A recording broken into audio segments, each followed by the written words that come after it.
After dropping Game 2 yesterday in Springfield, the Drifters travel back up north to face off against the Corvallis Knights here at Goss Stadium at Coleman Field. Hello and welcome to Corvallis. My name is Knight Uretsky, your play-by-play man for the Springfield Drifters. And yesterday was a tough loss for the Drifters. The final score was 9-6, and that score may seem a little close, and it was, but the Drifters scored 2 runs in the 8th and 3 runs in the 9th off of 2 position players for the Corvallis Knights to make it a 3-run game. Kiko Romero, he ultimately came in at the very end, and he got the final 3 outs. He also did allow 3 runs, but Romero, he's going to be in the lineup today as the DH. Not going to be pitching today. That was a little bit fun to see him out there. Springfield yesterday, they got lots of hits in the game. In fact, they out-hit Corvallis 13-12. However, they just couldn't score enough runs, as there was 8 total hit-by pitches yesterday, and it really got started with KJ Rufo on the mound. Rufo only went 3 1/3. He allowed 8 hits, but he walked 3 batters and also hit 4 batters, and so that was a big loss for KJ Rufo because when he allowed those runners, Corvallis took advantage of it. They had timely hitting, and ultimately at the very end, the Drifters lost the game. They left 15 runners on base yesterday, and it was a tough loss for Springfield because they had lots of hits. It was just very spared throughout the entire game. Springfield, though, they do have another game against the Corvallis Knights here today, and they're hoping for better success this time in Corvallis compared to last time because, well, the last time they wore these gray uniforms here in Corvallis, they lost 14-0, or excuse me, 14-2, but they were trailing 14-0 in that game. And overall, it was a poor performance for Springfield in those uniforms. Coach Richards today said, hey, it's a new day. We're hoping for better success this time. Let's go ahead and give you today's starting lineups for today. The Corvallis Knights, let's start with them. Leading off of them is going to be Logan Johnstone, the center fielder, followed by Mason Lee, the second baseman. Kiko Romero is going to be in the 3 spot as the DH. Ryan Stafford, the catcher, batting 4th. Brady Lavoie is going to be batting 5th, the right fielder. Titus Dimitru, the center fielder, in the 6th spot. Tanner Smith is going to be batting 7th as the first baseman. He was at the catching position the last 2 days. Timo Becerra going to be the shortstop, and then Tyler Quinn is going to be the 3rd baseman, rounding out the lineup for the Corvallis Knights. They'll be going up against the left-hander James Boone, who will be making his 8th start of the year. He's had 2 straight 2-hit, no-run performances for the Springfield Drifters, and he's open for another quality start today. It's going to be his final start as a Springfield Drifter, and we'll see how James Boone does. Let's go ahead and give you today's starting lineups for Springfield, and leading things off is going to be Cole Kleckner. He'll be in left field. Trevor Anson, his final game as a Springfield Drifter, he'll be batting 2nd, playing second base. Dane Frazier, who we saw get the start game number 1 in this series against Corvallis here. At 3rd base, he'll be the DH today, batting 3rd. He was ultimately pulled after the 2nd inning after he had 2 errors and a strikeout. So they're putting him back in the lineup as the DH, hoping to have a little bit better success in the batting order. Dane Frazier, he is really, really good on the road. He's batting .375 on the road this season. Cade Chris is going to be the cleanup hitter, batting 4th. Taylor Holder is going to be in right field. He'll be the 5-hole hitter. Holder just committed to the University of Nevada, so we're really excited for him. Sheehan O'Connor, we saw yesterday pitch. He's going to be the shortstop today, batting 6th. Nate Stevens, who 2 days ago hit a home run here at this ballpark, he'll be batting 7th. Michael Soper is going to be the 3rd baseman in the 8th spot, and then Cannon Reeder playing center field, batting 9th for Springfield. They'll be going up against the Oregon State pitcher, Ian Lawson, and that's who Springfield's going to have to battle against. Lawson this season, it's going to be his 4th start of the year, his 7th outing, and 4 of his 6 outings have been scoreless. So the Drifters have a lot on their hands today. So that'll do it for us here on this pregame show. Stick around, we have the National Anthem coming up, and then after that, Drifters versus Corvallis Knights for the 6th time this season.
Springfield's playing their third game in Corvallis in their history of the organization, and today they're hoping to get their first victory here at Goss Stadium. The first two times they've lost to the Corvallis Knights, and so far they're hoping to change their luck today. Springfield, they're going to be wearing the gray uniforms, the gray jerseys with gray pants. The first time they wore these were actually here at this ballpark, and it was a 14-2 loss for Springfield. They debuted new uniforms yesterday, and it didn't go so well as they lost 9-6 yesterday, and they're hoping to win today against the Corvallis Knights. Corvallis is the hottest team in the WCL right now. They've won 10 straight games, and they're hoping to win their 11th straight right here today against the Springfield Drifters. Corvallis overall in the year, a 32-12 record. Springfield, they're 16-28, and they're last place in the WCL. Corvallis, they're currently in first place, and Springfield is 16 games behind the Corvallis Knights.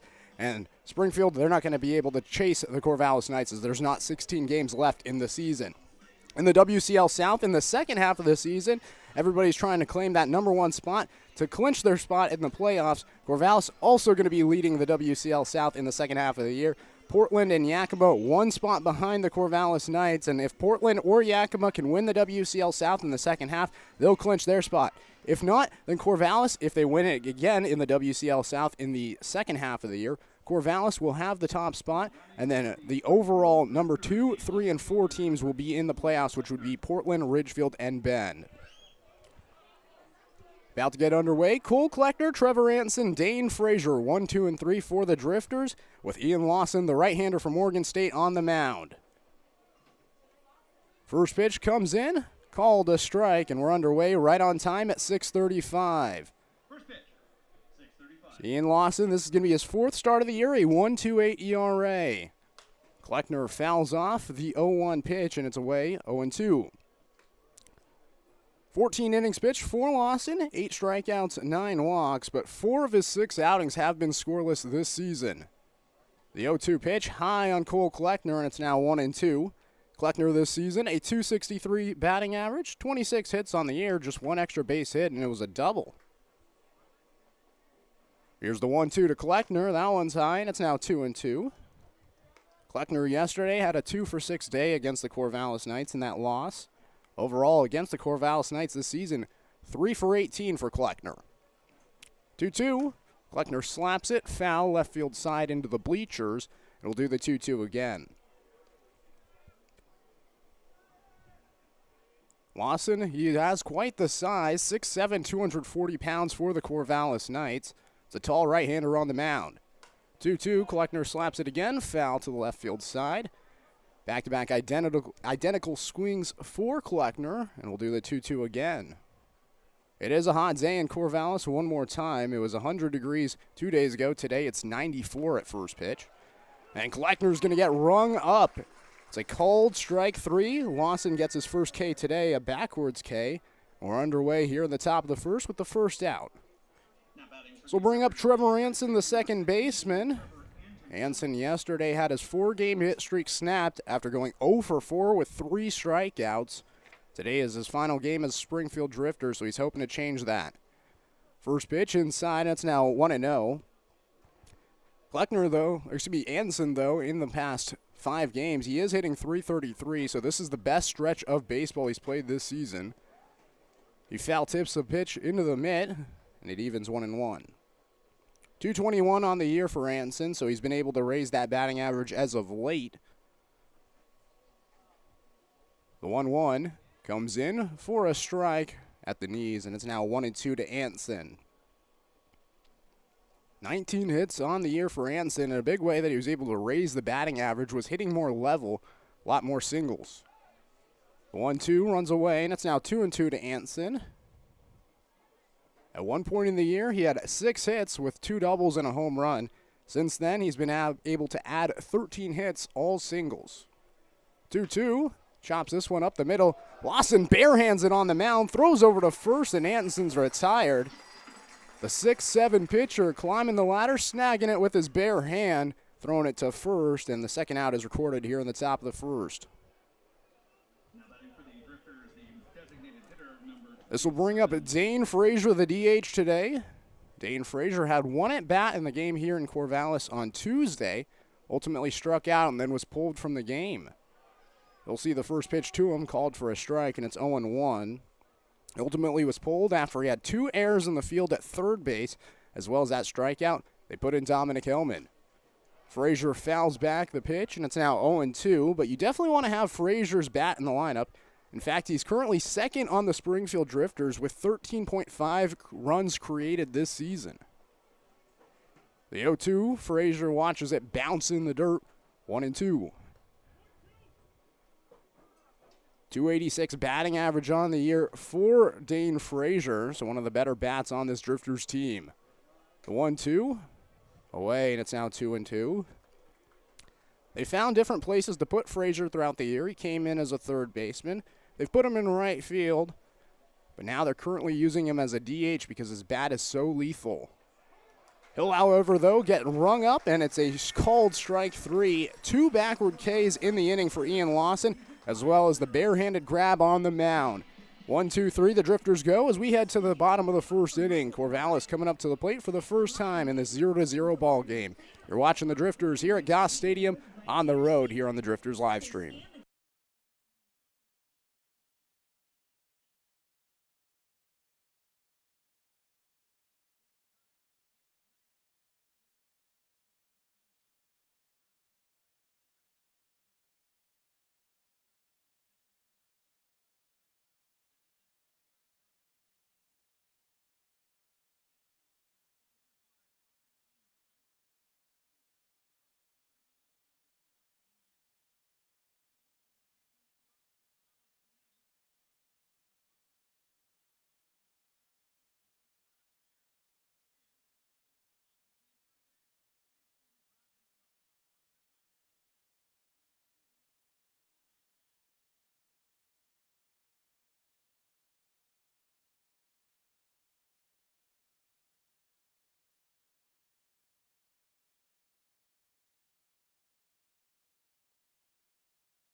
Bottom of the first inning, 0-0 the score after Springfield went 1-2-3 in the order. It's going to be Logan Johnstone, Mason Lee, and Kiko Romero. 1-2-3 for the Corvallis Knights. They'll be facing off against the left-hander James Boone.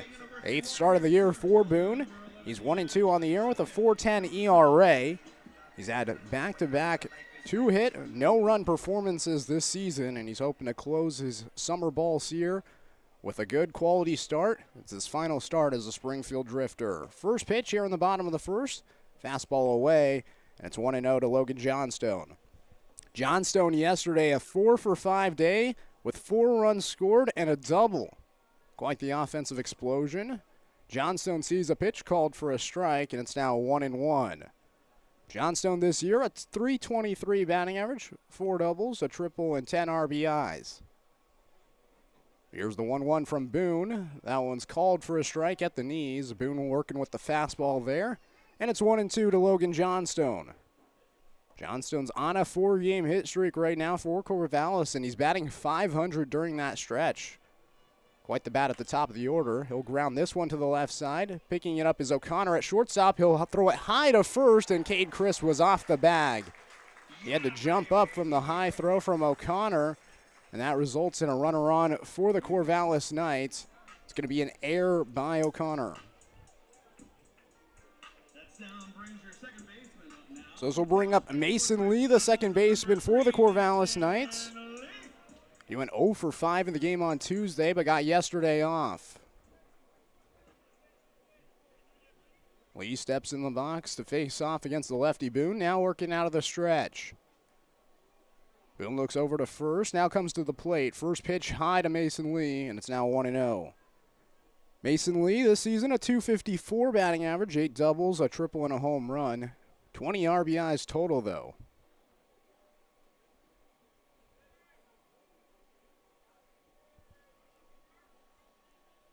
One 0 the count. Here's the pitch to Lee. This comes in for a strike. Fastball again from Boone.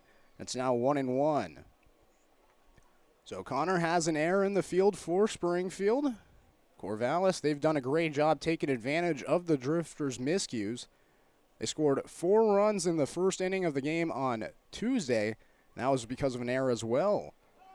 The 1-1 comes in for a strike, and it's now 1-2.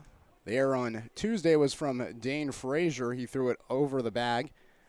And that ultimately resulted in the inning being extended for Corvallis and those 4 runs coming in. The next inning, Frazier had another error, and 2 runs came in that inning.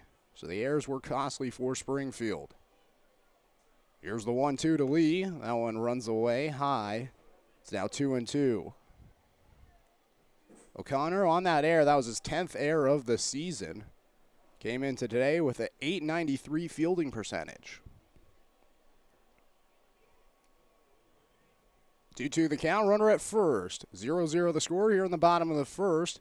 Mason Lee at the plate. Here's the pitch. He gets jammed up and pops it into the stands foul. We'll do the 2-2 again. Fan here in Corvallis made a nice catch off the bleachers on one hop. Gets a nice souvenir. Lee, the 2-hole hitter from Culver City, California, heading into his senior year at Cal State Northridge after he just wrapped up a junior season where he got 49 games that he played in, and he started 43 times. Boone asked for a new ball and now gets back on the bump. The lefty nods, now comes set. Here's the 2-2. That one's high and away, and it's now 3-2 to Mason Lee. Lee got the start at second base today. This past season, he started 18 games at second base at Cal State Northridge, but he made 25 starts at third base. Here's the payoff pitch. Runner's going to go, but it's slapped foul, high and away, and we'll do the 3-2 again. Corvallis battling here early. You got to think these long at-bats are going to take a toll on this Drifters team, especially with the weather being this hot as it is this early. 94 degrees here right now, and Springfield, they're wearing the dark gray uniforms. I'm sure that's not too cool out there. There is barely a slight breeze towards left field, but not much. Here's the 3-2, high and away, and now Mason Lee's aboard with a walk. So the first 2 batters get aboard for Corvallis, once on an error and once on a walk. And that'll bring up the dangerous Kiko Romero, the DH.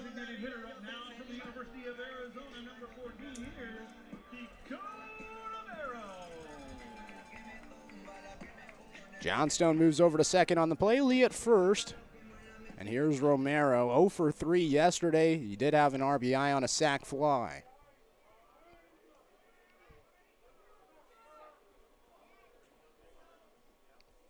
O'Connor covering at second, potentially a double play ball as the first pitch comes in, a fastball down and away, and it's now 1-0. Romero now in the series against Springfield this season, 7 for 18, but he does have those 2 home runs and 2 doubles against the Drifters. Yesterday was his poorest performance against Springfield. Nonetheless, he still had an RBI. Here's the 1-0. Romero reaches for it, but hits it foul, left side into the bleachers, 1-1. Already a lot of pitches thrown for James Boone in this early part of this game. 0-0 the score, bottom of the first inning. Still no hits for either team, but Corvallis have 2 men aboard with nobody out.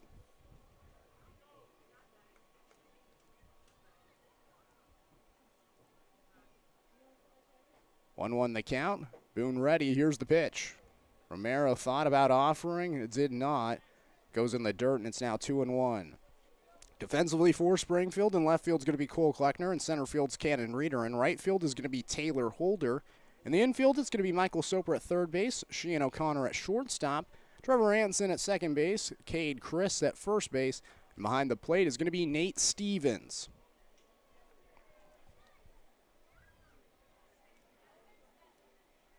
Here's the 2-1 to Romero. He didn't offer that time either. It was a fastball away, and it's now 3-1. Boone so far getting behind to these batters. He's a pitcher that throws about 53% of the time a first pitch strike. So far, he hasn't thrown one. Here's the 3-1. Romero lines it to first base. Cade Krish catches it. He throws it to second, and O'Connor was there. But sliding in just before O'Connor caught it was Johnstone. It's a line out to Cade Krish at first base, but that's all they get as Johnstone gets back safely. So bring up Ryan Stafford, the catcher, the cleanup hitter for the Corvallis Knights. He got the day off yesterday after getting the start on Tuesday. He went 1 for 3 with a run and a double, as well as 3 RBIs. That was his first game against the Springfield Drifters as he joined the Corvallis Knights after these two teams played the first time. First pitch to Stafford, runs down and in. It's now 1-0.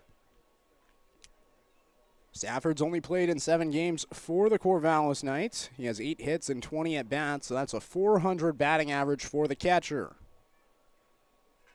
Had a really good season this past year at Cal Poly, where he started 58 games as a freshman. Here's the 1-0. He's going to line it towards the right center field alley. It drops right in front of Cannon Reeder. He cuts it off, throws it in quickly, and prevents a run from coming in. But the bases are loaded for the Corvallis Knights, and Ryan Stafford gets the first hit of the game. Johnstone moves over to third, Mason Lee over to second, and Stafford at first. This brings up Brady Lavoie.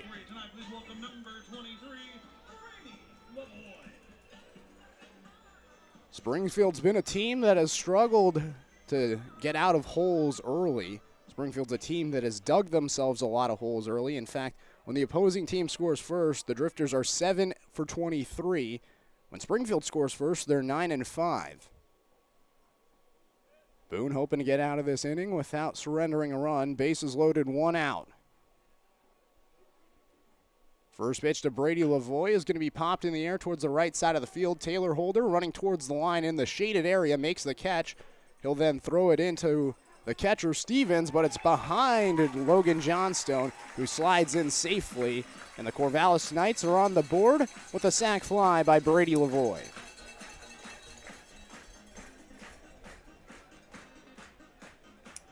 Johnstone comes in on the play. Tagging from second to third was Mason Lee. Runners on the corners, 2 outs for the Corvallis Knights.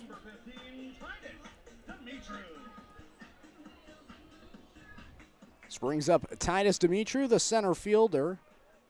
1 for 4 yesterday with an RBI, 3 for 10 in the series against Springfield.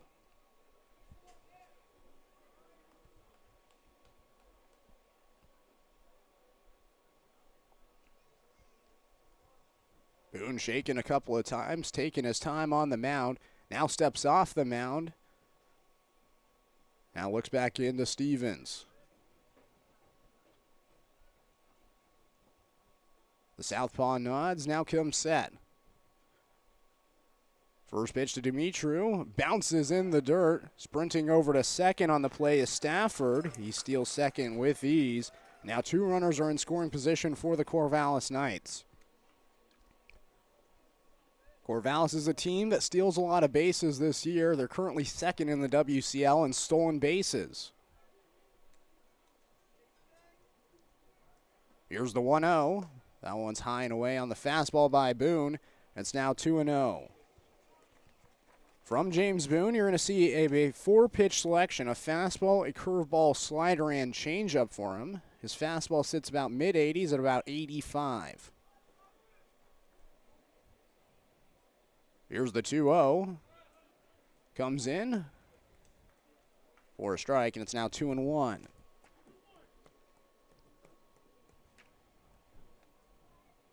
One nothing Corvallis with the lead after the sac fly by Brady Lavoie. 2 on the count with 2 outs. Here's the pitch from Boone. Dimitru sees it go away, and it's now 3-1. Dimitru from Gresham, Oregon, just wrapped up his first year at Lynn Bend Community College. 267 batting average on the year at LBCC, just down the road from here in Corvallis. Boone can be careful here with the 3-1 count, and first base open. Here's the pitch. That one's away, and he tried to get him to chase, but Dimitru did not, and he'll head to first for a walk. Second walk issued by Boone today, and it loads the bases for Tanner Smith.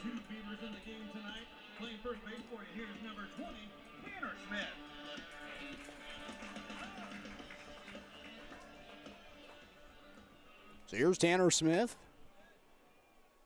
He's the second of the Oregon State players in the lineup today for the Corvallis Knights, as Ian Lawson is getting the start on the mound. Tanner Smith sees the first pitch go away, and it's 1-0. Smith, just like Stafford, a late addition to this Corvallis Knights team. He's had 23 at-bats, though, but he's only had 3 hits. That's a 130 batting average, and so far he's been hitless against the Drifters. He'll crush a ball to left field. I think this one's not coming back, and it's gone.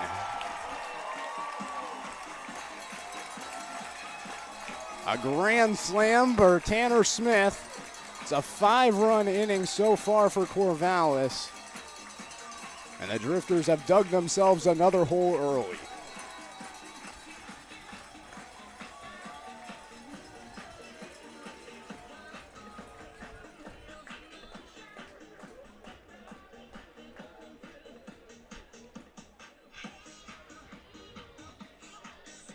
First home run for Tanner Smith, and first hit for him that's an extra base hit. His 3 prior hits were all singles. That one a no-doubt home run. 355 feet, 95 miles per hour off the bat of the first baseman today. And it's a 5-0 lead for Corvallis. Shortstop up now from Stanford University, number 7, Timo Becerra. Brings up Timo Becerra, the shortstop. 1 for 5 with an RBI yesterday. Overall in the series, 1 for 9 against Springfield. First pitch to Becerra, high from Boone, and it's now 1-0. So Springfield allows 4 runs to come in on the home run for Tanner Smith. And really, if you think about that very first at-bat with Logan Johnstone, the air really kept the inning alive. Becerra grounds it to the left side. Soper picks it up at third, throws over across the diamond, and makes the play. 5 runs in the inning on just 2 hits for Corvallis. Overall, just 1 error for Springfield on the very first batter, with Sheehan O'Connor getting credit for the error. Johnstone got aboard. We have now head to the second inning. It is 5-0 Corvallis with the lead. You're watching the Drifters here on the road in Corvallis. As we head to 2, it's going to be Cade Chris, Taylor Holder, Sheehan O'Connor coming up for the Drifters.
Well, the Drifters have some work to do. It's going to be Cade Chris, Taylor Holder, Sheehan O'Connor facing off against the right-hander Ian Lawson as the Drifters trail 5-0 as we begin the top of the second. First pitch to Cade Chris is going to be fouled away, and it's now 0-1.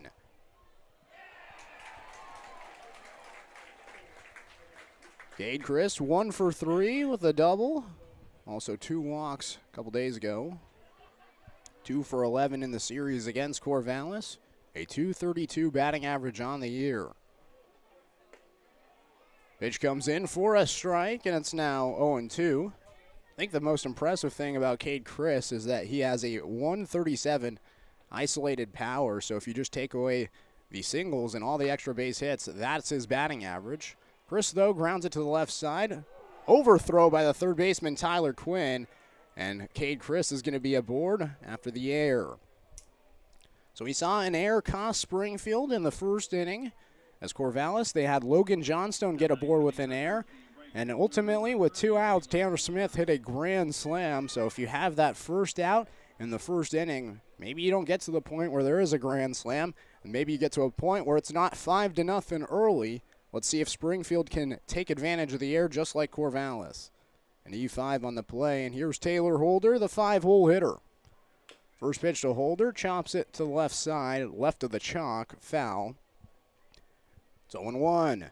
Taylor Holder, a .205 batting average on the year, 18 hits, 6 doubles, but he's been batting .260 over the last 3 series, so he's been able to raise the batting average a little bit.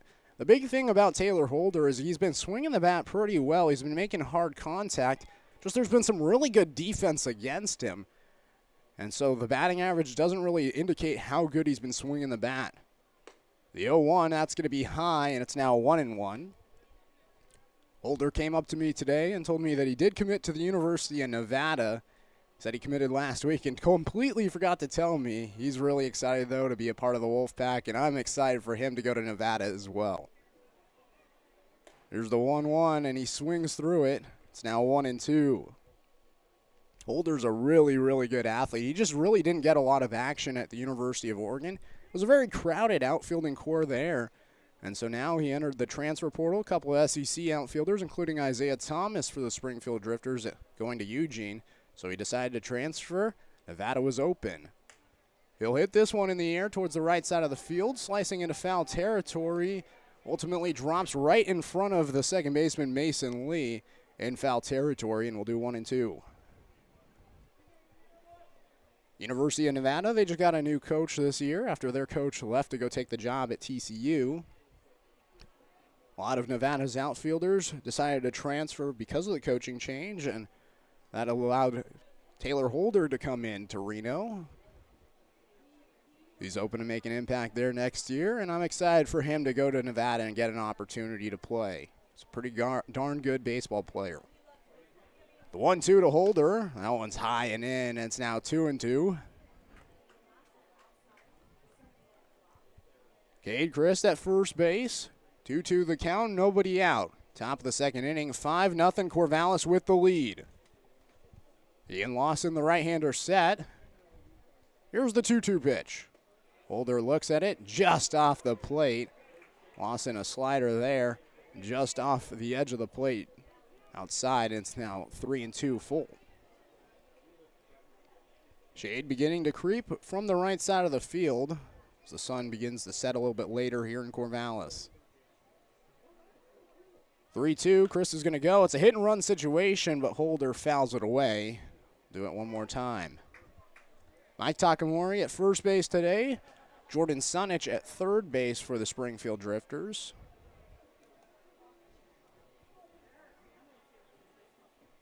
Still a slight breeze out to left field. Not a cloud in the sky. Just a warm afternoon, and the ball's been flying. Throw back to first. Cade Chris in there safely.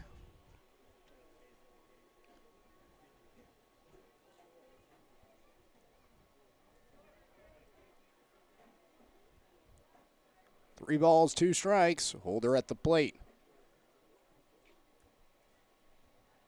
Here's the payoff pitch. Chris is going to go again, and it's a fastball high and away, and Holder's aboard with a walk.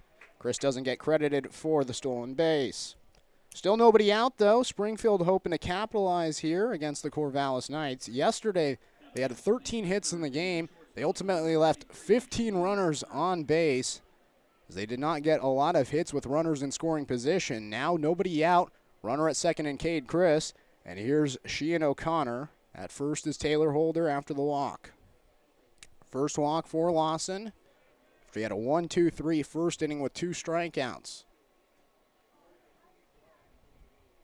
First pitch to Sheehan O'Connor. Off-speed pitch comes in for a strike, and it's 0-1 to O'Connor. We saw O'Connor yesterday on the mound for the Springfield Drifters, and I asked him today, I said, hey, how does your arm recovery work as you go from being a pitcher yesterday to being a shortstop today? He told me when he was in high school he had a whole arm routine. Now as a shortstop, he's just kind of like, hey, I'm going to go out there and play. Not really a pitcher, just rather a position player becoming a pitcher. Nonetheless, he still had some successful stats, at least his first time against Ridgefield. And his numbers have been pretty good, too. I mean, he's been around 85 to 87 with a plus 2,200 spin rate on his fastball. Not bad stuff for a shortstop. Here's the 0-1. O'Connor fouls it away. That's now 0-2. O'Connor this season, 63 at-bats for him, just 13 hits, a 206 batting average.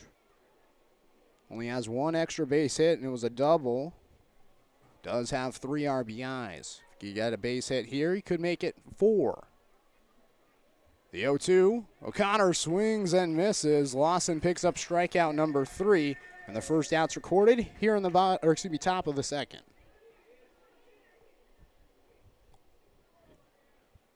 First swing and strikeout for Lawson. And here's Nate Stevens. Stevens 2 days ago got the start for the Springfield Drifters. He hit a ball over the left field wall. It was his second home run of the year, his first in WCL play. First pitch to Stevens, high, and it's now 1-0. Stevens this year, he's now up to 211 on the batting average, 76 at-bats with 16 hits. But he's been able to raise that batting average over the last 3 series, in which he's hitting .462. The 1-0, down below the knees, and it's now 2-0. It's really good stuff for Stevens to get it up to 211. At his low, he was at 154. He had a strikeout rate plus 45%. But since then, he's brought the strikeout rate low, and then that .462 batting average over the last 3 series starting to really come around again. He'll get jammed up and fouls this to the left side of the field. 2-1.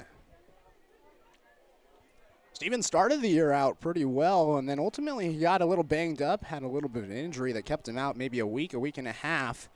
After that point, he kind of struggled, but as all baseball players do, they finally start to find their groove. It starts to even out, and Stevens, he's starting to look like the player that he can be.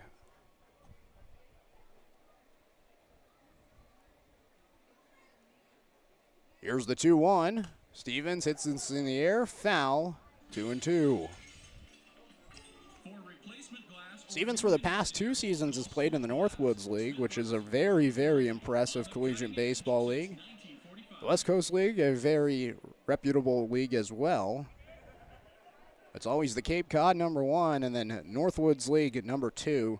West Coast League always competing for the #3 spot for top summer collegiate baseball league in the country. 2-2, Stevens fouls this right at the plate. Do it one more time. Top of the second inning, 5-0 Corvallis with the lead. 2 balls, 2 strikes, 1 out to Nate Stevens. Holder standing at first, Cade Christ at second.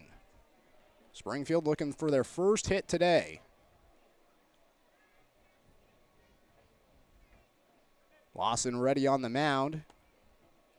Looks back towards second. Now to the plate. Here's the 2-2. Stevens is going to get called. Strike 3. 4th strikeout for Ian Lawson. Back-to-back strikeouts with 2 runners aboard. And this will bring up Michael Soper. Now batting for the Drifters, the third baseman number 9, Michael Soper. Springfield is a team that has struggled to hit with runners in scoring position. In fact, yesterday they had the bases loaded 3 times with 1 or less out. They did not have a single hit during that stretch. First pitch to Michael Soper, down and in, and it's now 1-0. Soper, though, yesterday had a really good performance, a 2-for-5 day with 2 runs. Got both of those hits late in the game. He's now had 2 multi-hit games in his last 3. Here's the 1-0. Misses just below the knees, 90-mile-per-hour fastball from Lawson. 2-0. Soper, 73 at-bats on the year, 15 hits, a 205 batting average now. So he got over the Mendoza line after yesterday's performance. Here's the 2-0. Soper's going to line this in the air towards center field. Moving a few steps over to the left is Johnstone, and he'll make the catch, and the inning is over. The Drifters get 2 runners aboard, once on an error and once on a walk. Ultimately, Holder and Christ are left stranded on base after 2 strikeouts and a flyout. We now head to the bottom of the second inning. Corvallis leading 5-0. It's going to be 9-1-2 coming up for the Corvallis Knights here on the Drifters live stream.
Bottom of the second inning, Tyler Quinn, Logan Johnstone, Mason Lee due up for the Corvallis Knights.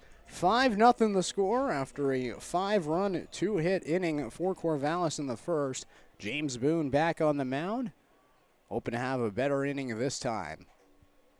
First pitch to Tyler Quinn away, and it's now 1-0. Quinn this season, a .310 batting average, 27 hits on the year, 6 of them doubles, a triple, as well as 16 RBIs.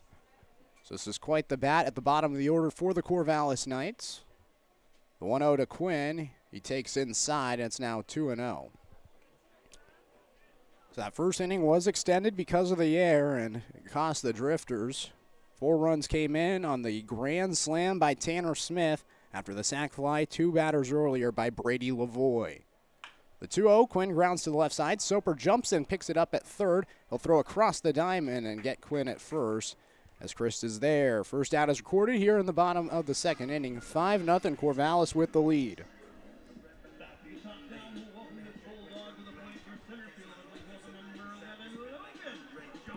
This brings up Logan Johnstone, the center fielder, and he was that first batter that reached on the air. Sheehan O'Connor threw it across the diamond, a little bit above the second base bag, and then Cade Christ just had to hop out of the bag. Logan Johnstone hits the first pitch in the air towards left field. Cole Kleckner comes over a few steps to his right, makes the catch, and Johnstone's out on a flyout. This brings up Mason Lee now. 2 outs in the inning quickly. It's a good bounce back inning for James Boone in his final start as a Springfield Drifter. Lee so far walked in his first at bat and came in to score on that grand slam. First pitch to Lee, comes in for a strike, 82 at the knees, 0-1. So it's the 8th and final start for Boone on the year, and he won't get another scoreless outing. Still, though, can salvage this. This is a ground ball up the middle. Anson fields it at second, jumps and throws to first. It was an athletic play, but he couldn't get it on the bag as it took Chris off the left of the first base bag. And it puts Mason Lee at first, an infield single. So it's a 2-out hit for the Corvallis Knights, and this brings up Kiko Romero. He lined out to Cade Christ at first base. Back in the first inning, he was the first out then. Now stands in with the 2 outs and a runner at first. Boone going to have to work out of the stretch again as the lefty comes set. First pitch to Romero, the lefty, down below the knees, and it's now 1-0. So we mentioned Cade Christ having a really high isolated power. Kiko Romero, his isolated power rating, a 197 for his 263 batting average. 1-0 high, it's a pitch out. They throw back to first, and they got Mason Lee in a rundown. Cade Christ toying with it. Now he flips it over to O'Connor. He'll flip it back over to Boone. He then tags Mason Lee, and the inning is over. It was a pitch out with Stevens. They got Mason Lee in a rundown, and ultimately it's a unique 1-2-3 inning with one hit by Mason Lee. We now head to the third inning, 5-0 Corvallis with the lead. Springfield coming up to hit. It's going to be 9-1-2 for them as well. Cannon Reeder, Cole Kleckner, Trevor Anson. You're watching the Drifters on the road here on the Drifters live stream.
It's a 5-0 lead for the Corvallis Knights. Springfield coming up for the third time today.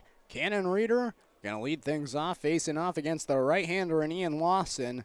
This is an Oregon State on Oregon State matchup as Lawson's going to be heading into his junior year. Reeder going into his freshman year. First pitch to Reeder. He grounds it to Tyler Quinn at third. He throws across the diamond, and Tanner Smith is there. One pitch, one out to start here on the top of the third, and it brings up Cole Kleckner. Springfield still searching for their first hit today. They've been able to hit the ball pretty well against the Corvallis Knights. In fact, yesterday they had the 13 hits. And 2 games ago in that 9-4 loss here in Corvallis, they had 11 hits in that one. First pitch to Kleckner away, and it's now 1-0. Kleckner 0 for 1 with a strikeout looking. They out-hit Corvallis in both of the games so far. They just haven't been able to get the runs. Kleckner pops this in the air towards the left side of the field, and it falls into the bleachers. And Kleckner's going to have another pitch. 1-1 the count, Anson on deck. Kleckner now 3 for 19 in the series after that strikeout. He'll line this one in the air, pretty deep towards left field. Fighting the sun is Dumitru, but he makes the catch on the line drive. It was a tough play with the sun blaring in his eyes and left. But Kleckner's out on a line out. He's 0 for 2, and it brings up Trevor Anson. Anson now gets his second look at Lawson after grounding out right back to him. It was an impressive athletic play for the right-hander. He jumped on the mound and snagged it with his bare hand. First pitch to Anson. He swings right through it, and it's 0-1. So Anson, this is his final game. Been playing his best baseball as of late. It feels like that's how it's been for Springfield. That final week, these players really turn it on. Anson grounds it to left side. Quinn dives, gets the ball, throws to first, and the play is made. What a defensive play by Tyler Quinn. He knocked the ball down, got up, threw it across the diamond, and he got Trevor Anson. A 1-2-3 inning for the Springfield Drifters offensively. We now head to the bottom of the third inning. It's going to be the heart of the order for the Corvallis Knights coming up. Kiko Romero, Ryan Stafford, Brady Lavoie. Catch it here on the Drifters live stream.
Bottom of the third inning, 5-0. The Corvallis Knights leaving.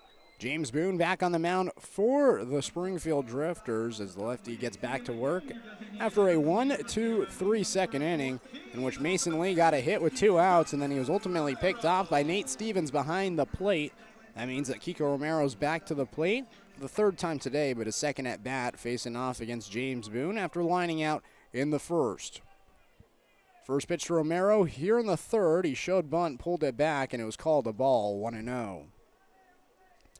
So James Boone next year will be heading into his sophomore year at the University of Redlands. Just wrapped up his first season there. Redlands, a Division III program in Southern California.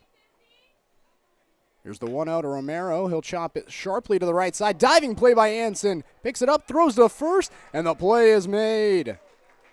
How about the wedge jam from Trevor Anson? And he gets Kiko Romero at first as we begin the bottom of the third inning with an out. This brings up Ryan Stafford, the catcher.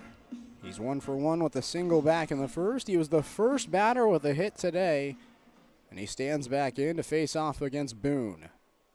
The shade continuing to creep towards the center of the field. Boone on the mound completely covered on shade, almost. First pitch to Stafford high, that's now 1-0. So Stafford now has 7 games where he has hits. Only 1 game where he doesn't have a hit. So 7 out of his 8 games he's had a hit. Pretty impressive stuff in the early part of the summer for him. 2-0 the count now as that one missed down and in.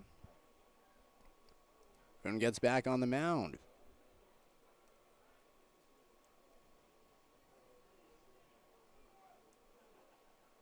Lefty ready. Here's the 2-0 to Stafford. He'll ground it sharply to third. Diving play by Soper. He'll throw over to first, then he makes the play.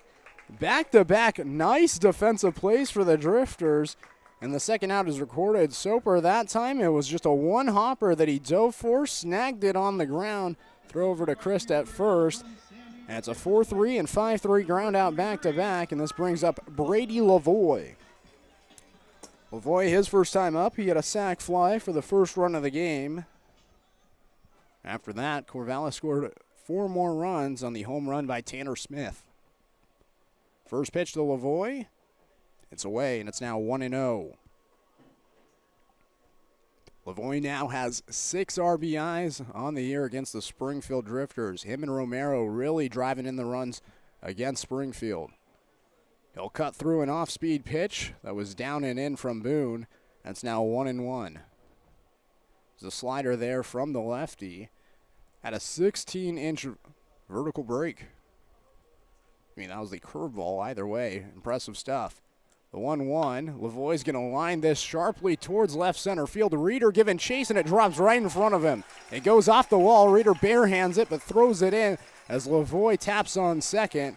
He's going to be standing up there with a 2-out double, and similar to last inning for Boone, he gets the first 2 outs before surrendering a hit. And now the Knights have a runner in scoring position with 2 outs here in the bottom of the third as they lead 5-0. Fourth hit of the game for Corvallis. Springfield, they have no hits so far through the first three, as Corvallis has gotten off to a great start today against Springfield. Corvallis looking for their 11th straight victory. Springfield, they're hoping to not get swept.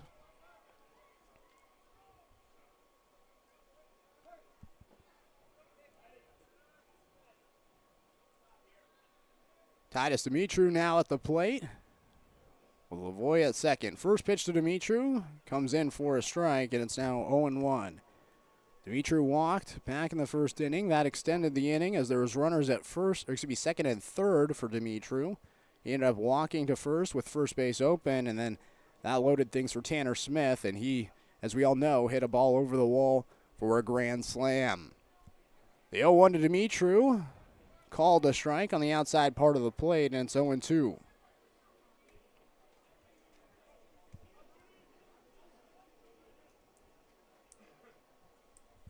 Dimitru on a 3-game hit streak, so he's still at the plate looking for his first hit today.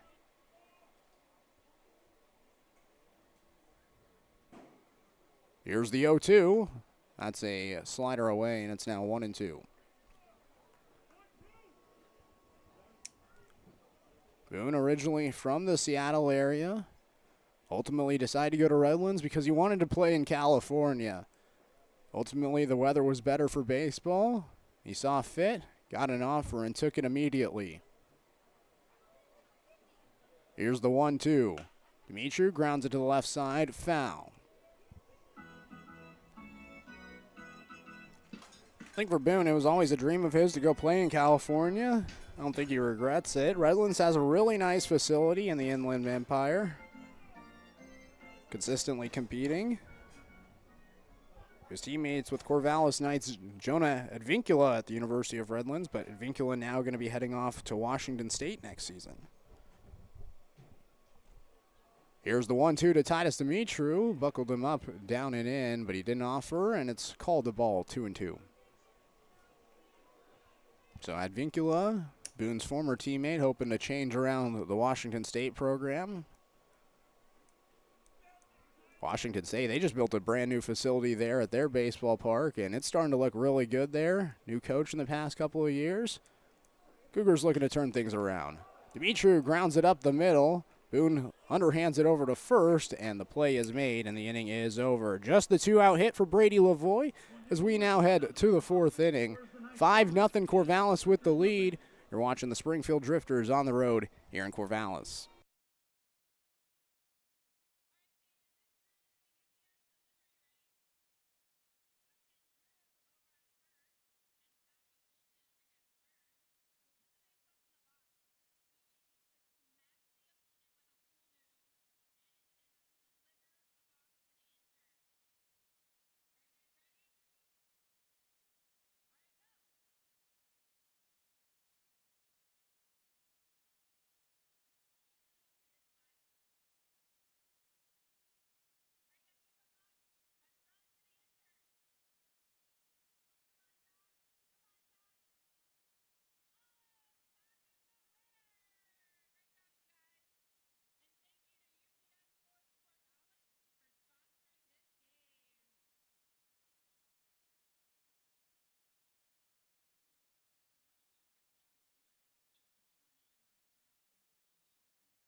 Three, 4, and 5 due up for the Springfield Drifters. Dane Frazier, Cade Chris, Taylor Holder coming up. They're facing off against Ian Lawson for the second time, who so far has not allowed a hit through 3 innings, and Springfield searching for their first one. First pitch comes in for a strike to Dane Frazier, and it's 0-1. Frazier, the first time he was up, he struck out looking. So it's his second strikeout in the second series against Corvallis. Will cut through a pitch, and it's now 0-2 to Frazier. This Corvallis team is really, really good at pitching. In fact, they're first in the WCL in pitching, They're first in ERA. They're second in average against. They're first in home runs against, first in saves, and pretty much every single category they're leading. 1-2 the count now as that pitch missed to Dane Frazier. Lawson ready on the mound. Frazier takes a pitch below the knees, 91-mile-per-hour fastball there, and it's 2-2. They don't walk a lot of batters, second in the WCL in walks. It's a really, really good pitching staff, and with that combined 2.64 ERA, you can see why it's hard to win against them. Frazier, though, going to be called out on strikes for the second time today. Both of them backwards Ks. And that's going to be Lawson's 5th strikeout overall. Springfield is a team that does strike out a lot. They have the 5th most strikeouts in the WCL. Corvallis, though, they don't strike out as many batters as you'd think with as good of a pitching staff. Only 7th. Cade Chris fouls off the first pitch to him, and it goes right into the mitt of Stafford. 0-1. So I guess Corvallis, the only category pitching-wise where they don't lead is really strikeouts, still top half in the WCL. Chris going to hit this in the air towards the right side of the field, and it lands foul. Nice catch made by a kid wearing a baseball mitt in the stands. Gets a loud round of applause there. That's now 0-2 to Cade Chris. Reached on an error in his first time up.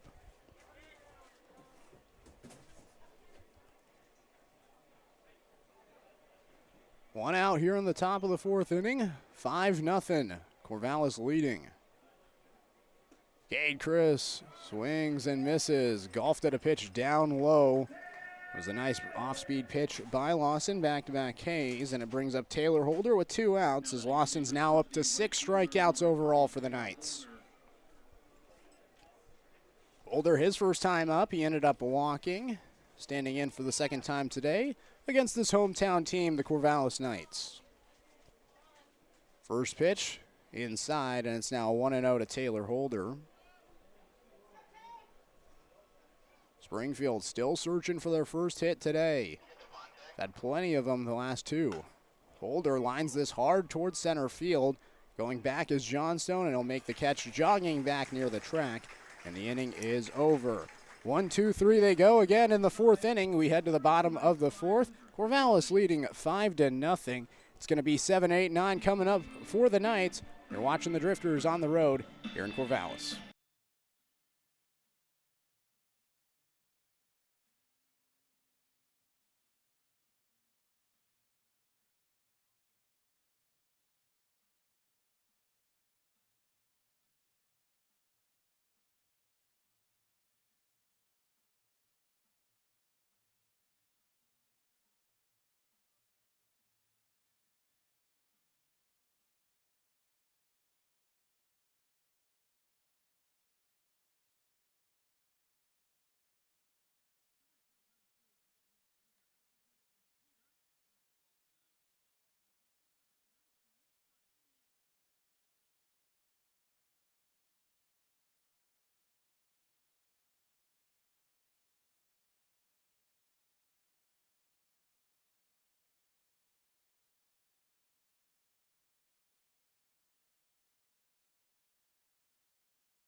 James Moon back on the mound for the Springfield Drifters. He's really settled in since that first inning where 5 runs came in on 2 hits and an error.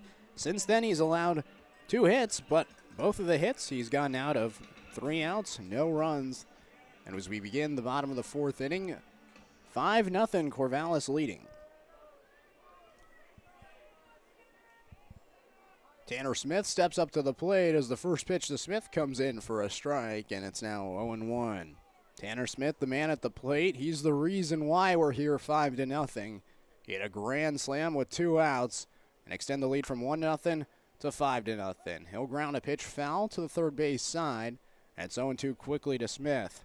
It was his first hit of the series overall. He was 0 for 6 with 3 strikeouts prior to that at bat. Now he's 1 for 7 with 4 RBIs and a home run. Here's the 0-2 to Smith, and he watches it high and away. 1-2. So Boone settling in now for the Drifters, his final start as a Springfield Drifter. Hoping to make the best out of it. Here's the 1-2 to Smith. Sees it high and away, and it's now 2-2. So we get to see Tanner Smith today at first base. He's a catcher at Oregon State, and he's also listed as a catcher on the Corvallis Knights team, but they put him at first today. He'll hit this one in the air towards the right side of the field. Trevor Anson going back in shallow right center makes the catch at the second base position. And Tanner Smith's out on a pop-up, F4, and it brings up Timo Becerra with one out, nobody on in this 5-0 ball game. Corvallis leading in the bottom of the fourth.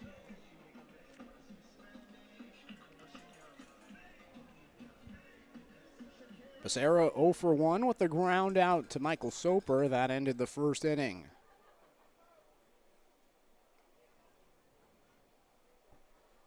First pitch to Becerra, lines it hard down the left field line. Chasing it into the corner was Kleckner, but he cut it off momentarily. He'll throw it in as Becerra's digging for two, and he slides in safely. It's a one-out double for Timo Becerra. And the Knights are in business here in the fourth. Second double given up for James Boone as he gave up a double to Brady Lavoie last inning. He did get a ground out to Titus Dimitru to end the inning. A little bit different of a situation here with Tyler Quinn coming up to the plate with just one out and a runner at second. 5-0 Corvallis leading. Quinn so far 0 for 1 with the ground out to Soper at third. Boone back to working out of the stretch. Looks back towards second. Out of the plate. First pitch to Quinn. Off-speed pitch drops in for a strike. It's now 0-1 to Quinn. So Quinn yesterday, ultimately 3 for 5. Really good performance for the 9-hole hitter who's hitting .310. This is a guy that can really turn around the lineup.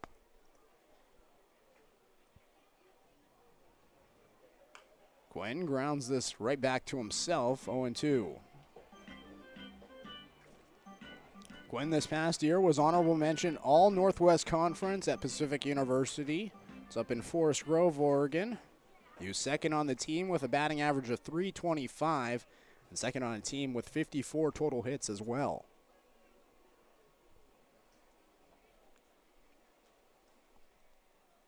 The count, runner at second, one out, Boone ready.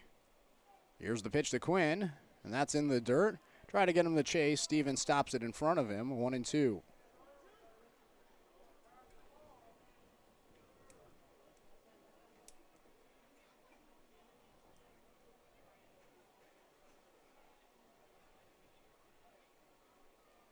One ball, two strikes. Boone ready. Looks back towards second, now to the plate. Here it is. Quinn grounds the ball foul. Springfield trailing 5-0. They're in a hole again on the road this season. They've been 9-12 at home at Hamlin Sports Complex. On the road, they're 7-16. So they trail early on. Drifters hoping to avoid going 7 for 17 on the road. They do only have 3 more road games after this game here in Corvallis. This will be the last 3 games of the year against Portland. Runner's going to go on the 1-2. Stevens doesn't even throw to third. And easily stealing third base was Becerra. So now a runner 90 feet away from scoring for the Corvallis Knights. It puts a pass ball in play potentially. And Quinn's at the plate. 2-2 the count. It also allows for a chance for a sac fly for Corvallis, which is currently second in the WCL in sac hits. They won't need a sac hit this time as Quinn lines it up the middle for a base hit. Becerra comes in to score, and it's now 6-0 for the Knights.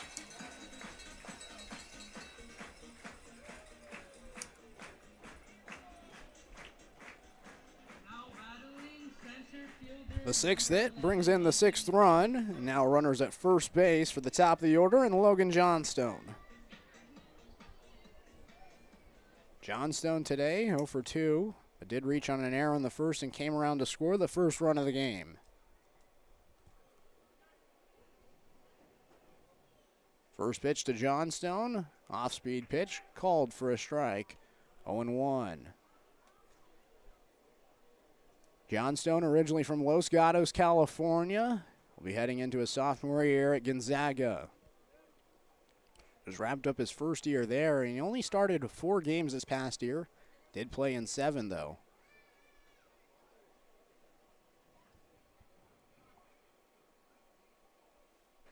Here's the 0-1 to Johnstone.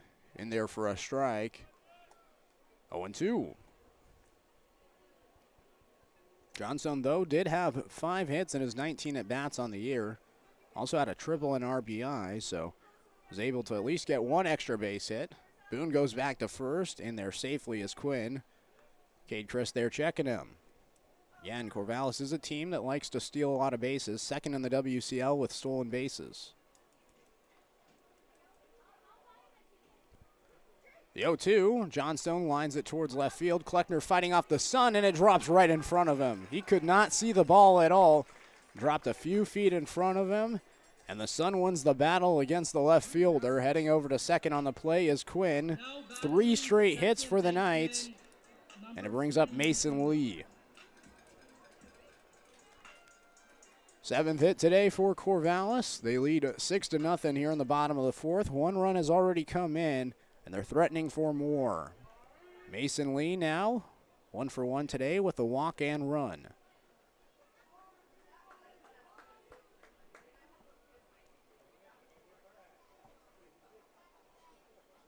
First pitch to Lee.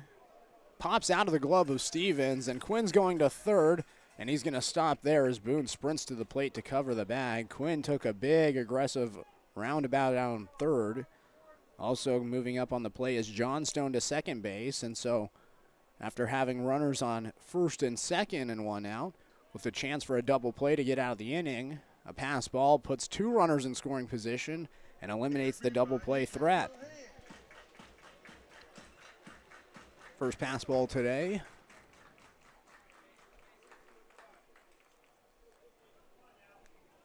One 0 the count with 1 out for Mason Lee. Here's the pitch. That one's away, and it's now 2-0. Looks like a right-hander starting to warm up a little bit in the Springfield bullpen here in Corvallis. Boone pitching here in the 4th, but has only gotten 1 out. The 2-0 to Lee, pops it in the air, in the infield, and now into foul territory. Cade Chris fields it at first base, and the second out is recorded on a pop-up from Mason Lee. Big second out, doesn't score a run, and it'll bring up Kiko Romero.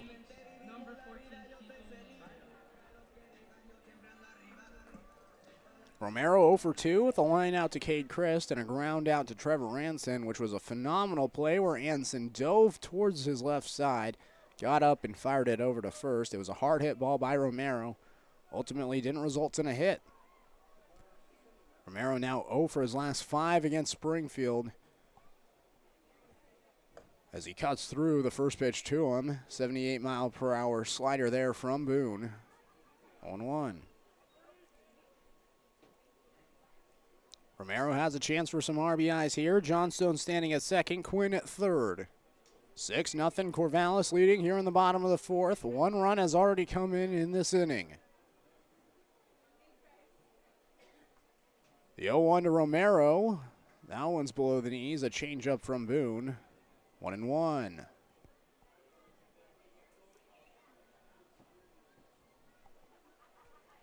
Shade continuing to fill the field. The entire infield's completely shaded over. Most of right field shaded over with a large section of center field shaded. The 1-1 to Romero almost clipped him. He got hit by a pitch yesterday. There was 8 hit by pitches yesterday. It was really, really high considering both of these teams are bottom in the WCL in hit by pitches. Springfield in top 5 in least amount of hit by pitches. Corvallis top 3. 2-1, Romero lines this in the air towards left field. Cole Kleckner going back at the track, makes the catch. And the inning is over. Boone gets out of a jam where he has 2 runners in scoring position, but 3 straight hits for the Corvallis Knights result in a run off the RBI hit from Tyler Quinn. We now head to the 5th inning. Springfield searching for their first hit, and they're going to have Sheehan O'Connor, Nate Stevens, Michael Soper coming up. You're watching the Springfield Drifters on the road here in Corvallis.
Ian Lawson back on the mound for the Corvallis Knights. Sheehan O'Connor at the plate. He's up for the second time today after striking out his first at bat. First pitch to him, a fastball high and away, and it's now 1-0 to Sheehan O'Connor. So O'Connor now 0 for 4 against the Corvallis Knights. Lawson wastes no time, throws a ball high and away again. Stafford couldn't catch it behind the plate. It's now 2-0. O'Connor went 0 for 3 June 30th. This is his first action in the series, second time through. Fouls off the 2-0, and it's now 2-1. Springfield still searching for their first hit. They've gone 4 innings without one. They got 2 runners aboard in the second, but since then, it's been chalk. 6 up, 6 down.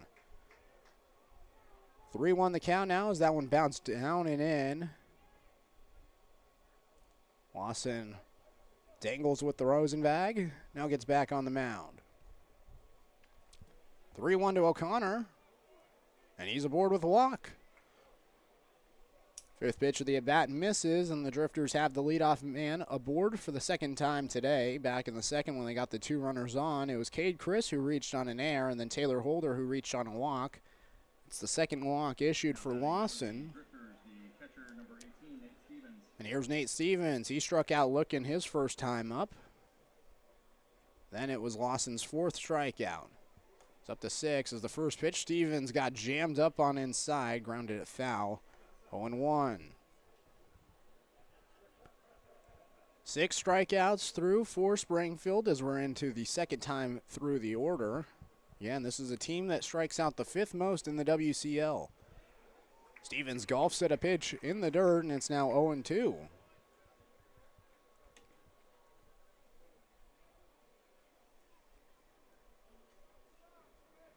O'Connor leading off from first with Tanner Smith there holding.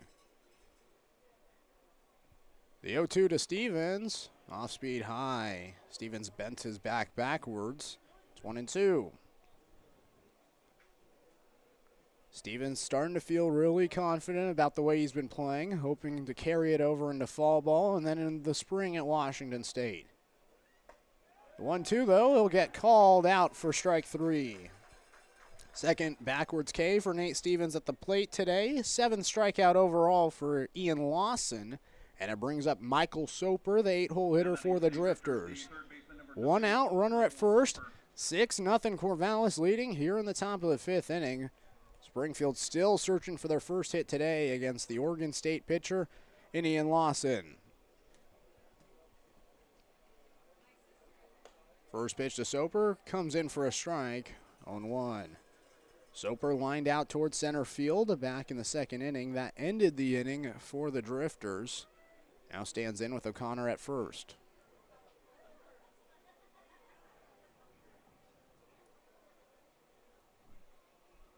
The 0-1, that one's a off-speed, high and away, 1-1. So Lawson, he's going to be heading into his junior year at Oregon State. playing here for the Corvallis Knights on his home ballpark. 1-1 to Soper. Inside, it's now 2-1. Lawson this past year at Oregon State, he had a 3-0 record with a 6.41 ERA. That was in 14 relief outings. Overall, 19 strikeouts on the year for the right-hander. 2-1, Soper cuts through a high fastball, and it's 2-2. So Lawson this season, 4 of his 6 outings have been scoreless. This past year at Oregon State, 7 of his 14 were scoreless. So he is a pitcher capable of putting zeros on the board. 2-2, Soper swings and misses. 8th strikeout for Ian Lawson, and it brings up Cannon Reeder, the 9-hole hitter. Back-to-back strikeouts for the Drifters with a runner on first. 2 outs. Reeder at the plate, 6-0. Corvallis leading here in the top of the 5th.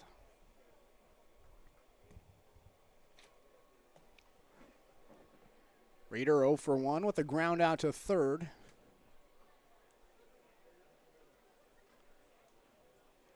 First pitch to Reeder, almost hit him. Just missed inside, 1-0. It's the second time this season that Cannon Reeder's got brushed up by a future teammate. Remember that series against just the one game against the Medford Rogues. Now Lawson's going to have a mound meeting. Anyways, against the the Medford Rogues had a pitcher from Oregon State as well. It was Victor Quinn, and Victor Quinn was throwing at 96, 97 miles per hour. He topped out at 97. He consistently sat about 95. There was a 96 mile per hour fastball that came inside on Cannon and Reeder, and it just missed him. Reeder hadn't seen too many pitches that fast before. Definitely had to adjust quickly.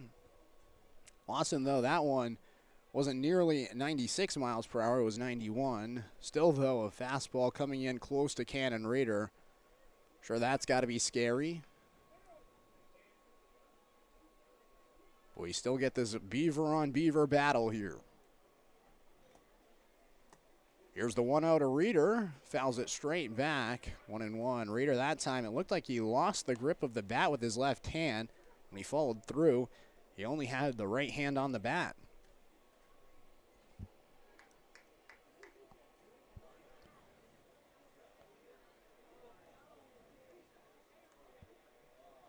One the count with O'Connor at first. 2 outs in the inning. Here's the pitch to Reeder. And he takes a pitch down and away, 2-1. Reeder swinging a little bit of a hot bat. He's up to 236 on the year. He's had 4 hits in his last 12 at-bats over the past 3 series. It's including the ground out earlier today.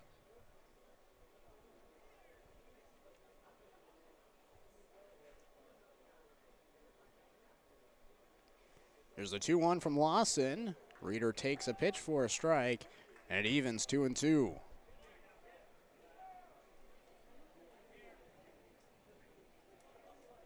Springfield still searching for their first hit.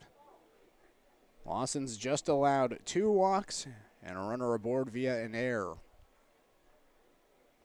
2-2 to Reeder. He'll line a ball up the middle. Coming in a few steps is Johnstone, but he can't get to it. And the Drifters finally get their first hit of the game. It went 1 time through the order and almost 2 to get it. Reeder, the last batter in the order to get a hit for Springfield. The 9-hole hitter gets it done. And it brings up Cole Kleckner, leadoff man for Springfield. 0 for 2 today with a strikeout looking and a line out towards left field. Runners on first and second for Springfield as they trail 6-0. We'll see if they can get their first run of the game with Kleckner at the plate. First pitch lined up the middle. They're going to wave O'Connor. Fielding it in center field is Johnstone. The throw comes in, but it's cut off by Tanner Smith. An RBI single by Cole Kleckner, and the Drifters are on the board here in the 5th inning. It's a 2-out rally with back-to-back singles. Runners on the corners now as Reeder headed over from first to third. Kleckner at first, Anson at the plate. And now Lawson's going to have another mound meeting, this time with Coach Brooke Knight.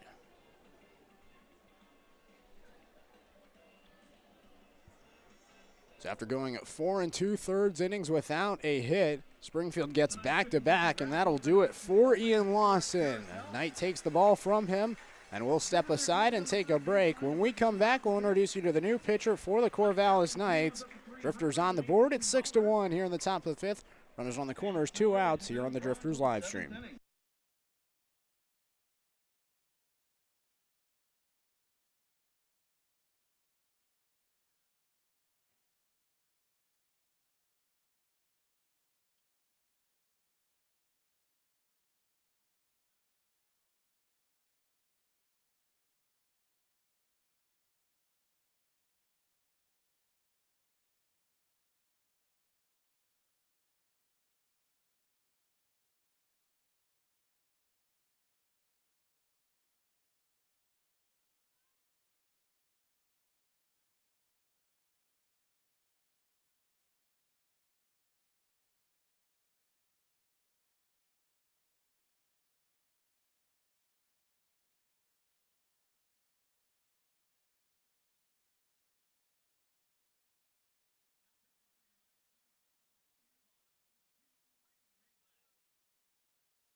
Ian Lawson went 4 2/3, allowed 2 hits, 1 run as of right now. He's responsible for both runners on base. Cannon Reeder at third, Cole Kleckner at first.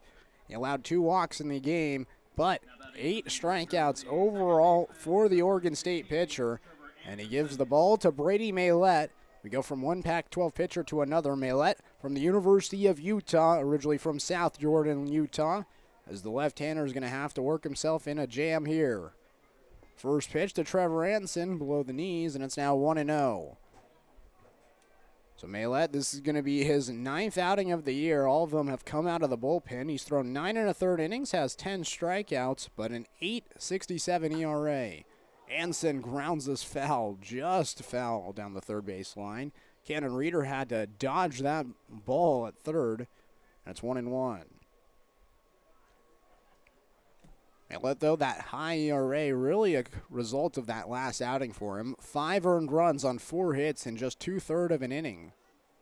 Anson gets jammed up, chops it softly down the first baseline, and it rolls right at the chalk. 1-2. And you can see Anson grimacing a little bit as that one ran in on him on the bat. Sure, that's got to sting a little bit. On deck is Dane Frazier, a 3-hole hitter who's 0 for 2 today with 2 strikeouts. 1 ball, 2 strikes, 2 outs. Runners at the corners for Springfield here in the top of the 5th inning. 6-1, Corvallis leading after a 5-run first inning and a 1-run 4th. Anson takes a breaking ball just outside, and it's now 2-2. You could see behind the plate Ryan Stafford was a little antsy, thinking it was going to be called strike 3, and they got out of the inning. Instead, it's an even count to Trevor Anson with runners on the corners. Here's the 2-2. Anson just gets a piece of it, fouls it back, and it's now 2-2 one more time.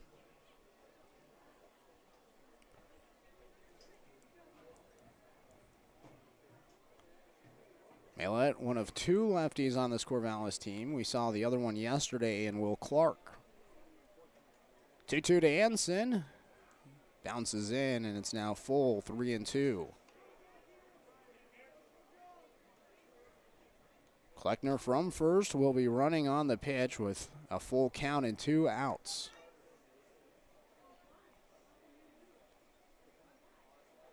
Here's the payoff pitch.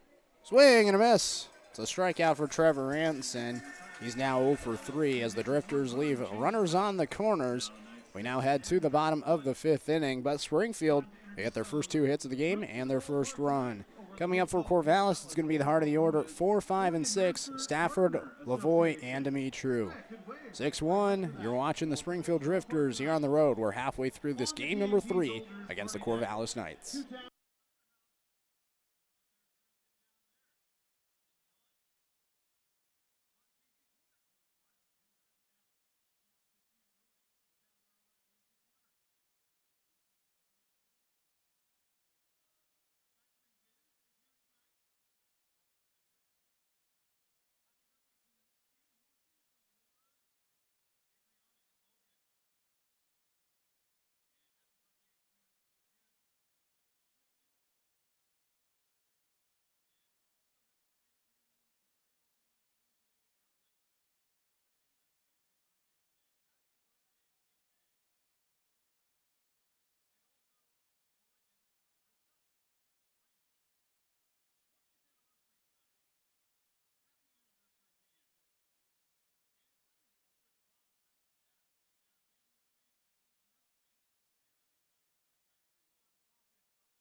James Boone's day is over. His final outing as a Springfield Drifter, 4 innings pitched, 7 hits, 6 runs. Only one of them was earned, 2 walks, and no strikeouts. That'll pave the way for Addison Maddox now, who will come out of the pen in a 6-1 ball game. Corvallis leading here in the bottom of the 5th inning. Ryan Stafford, Brady Lavoie, Titus Dimitru up for the Corvallis Knights. Stafford steps up to the plate, 1 for 2 today with a single and a run. First pitch from Maddox, going to be hit in the air towards the right side of the field. Going into foul territory, Cade Kiss giving chase, and ultimately 3 men were in the area, Anson, Holder, and Chris. I think they all called each other off as it dropped right between the 3, and it's 0-1 to Stafford as that ball landed foul. Reminded me a lot of the play with Arkansas versus Oregon State in the 2018 College World Series. That was the last time Oregon State had won the World Series. And Arkansas, they had a chance with 2 outs to win the game on a fly ball into foul territory. 3 players converged. It dropped between the 3. Oregon State, the next batter, hit a home run, and Oregon State forced a Game 3. They ultimately ended up winning of the 2018 College World Series. The 0-1 comes in for a strike, and it's now 0-2 to Ryan Stafford.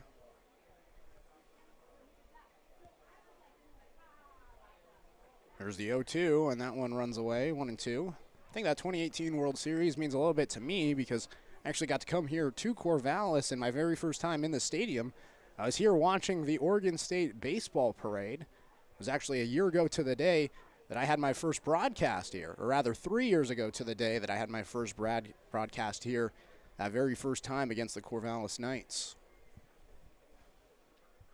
So 2-2 the count to Ryan Stafford here. Nobody on, nobody out. 6-1, Corvallis leading. The 2-2, fastball away from Maddox. Count is full. Maddox, this is his 6th game with the Springfield Drifters. 0-1 on the year with an 8.59 ERA. 7 1/3 innings pitched. Here's a 3-2. Stafford's going to hit this in the air. A blooper to right field. Holder cuts it off in the right center field alley. Throws it in quickly, and Stafford's held at first with his second hit today. A second single.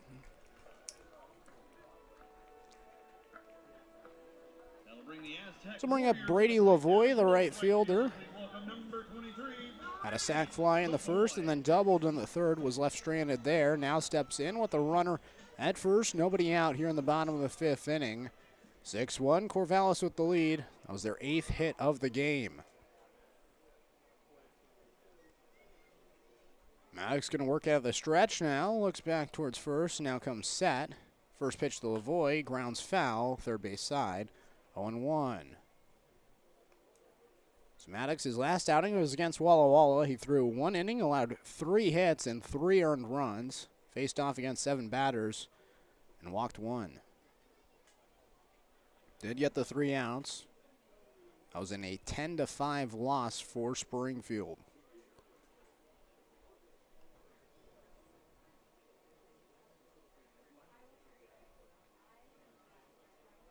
The 0-1 comes in for a strike, and it's now 0-2.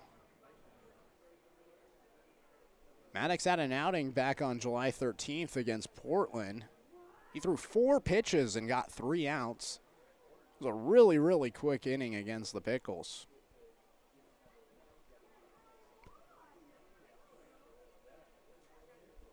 0-2 the count. Here's the pitch to Lavoie. Check swing. Did he go? No, he did not, said Ryan Ramp, the field umpire today. Behind the plate is Scott Ginger. Got Ginger in the field yesterday. Ramp, this is his first time in the series. After yesterday, Rick Fratis was behind the plate.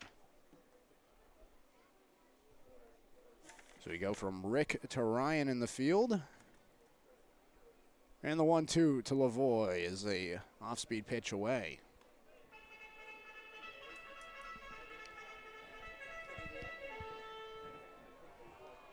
Lavoie, he'll be heading off to San Diego State next year. He's originally from Encinitas, California. But he just spent his past season at North Carolina State.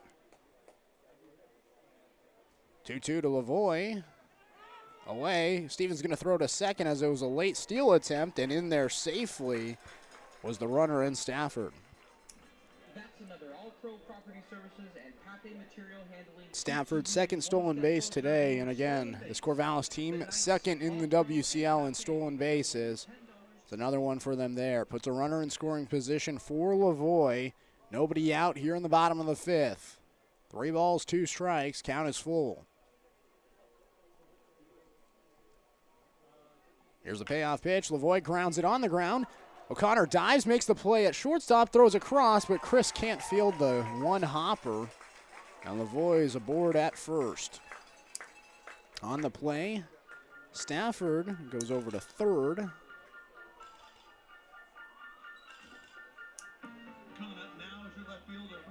they're going to credit that an infield hit for Lavoie. It was going to be a tough play for O'Connor. And now here's Titus Dimitri. Runners on the corners. Nobody out here in the bottom of the fifth. 6-1. Corvallis leading. 9 hits today for them. Just 2 hits for Springfield. Took the Drifters until the 5th inning and 2 outs to get their first hit today. First pitch to Dimitri inside. And it's now 1-0. Dimitri walked and came around to score on the grand slam in the first. Then grounded out back to James Boone in the third, and that ended the inning.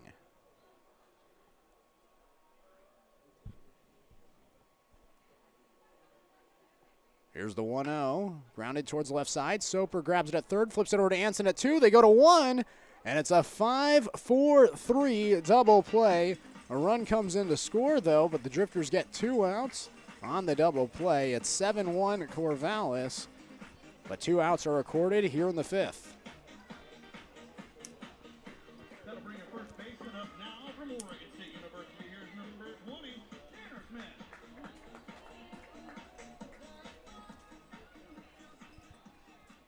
Here's Tanner Smith. 1 for 2 with that grand slam. First pitch to him here in the 5th, called to strike, 0-1. Smith this past year at Oregon State, he did hit 3 home runs. He'll golf at a pitch here in the dirt, and it's now 0-2 to him. So he had a little bit of power. He had the 3 home runs in 24 starts, 31 games overall.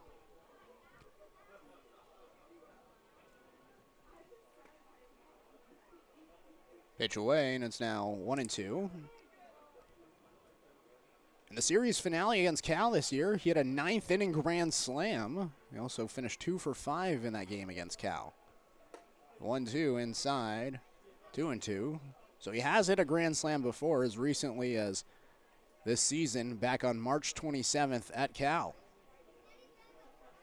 2-2, a ground sharply to the third base side. Soper backhands it, throws across the diamond, and gets Tanner Smith at first base. 2 hits in the inning for the Corvallis Knights, but they score a run on the 5-4-3 double play. We now head to the 6th inning, 7-1, the Knights leading. You're watching the Drifters here on the road on the Drifters live stream.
Top of the 6th inning, it's going to be Dane Frazier, Cade Chris, Taylor Holder, 3, 4, and 5 in the order for Springfield. 7-1, Corvallis leading as Brady Maylett gets back on the mound for the Knights.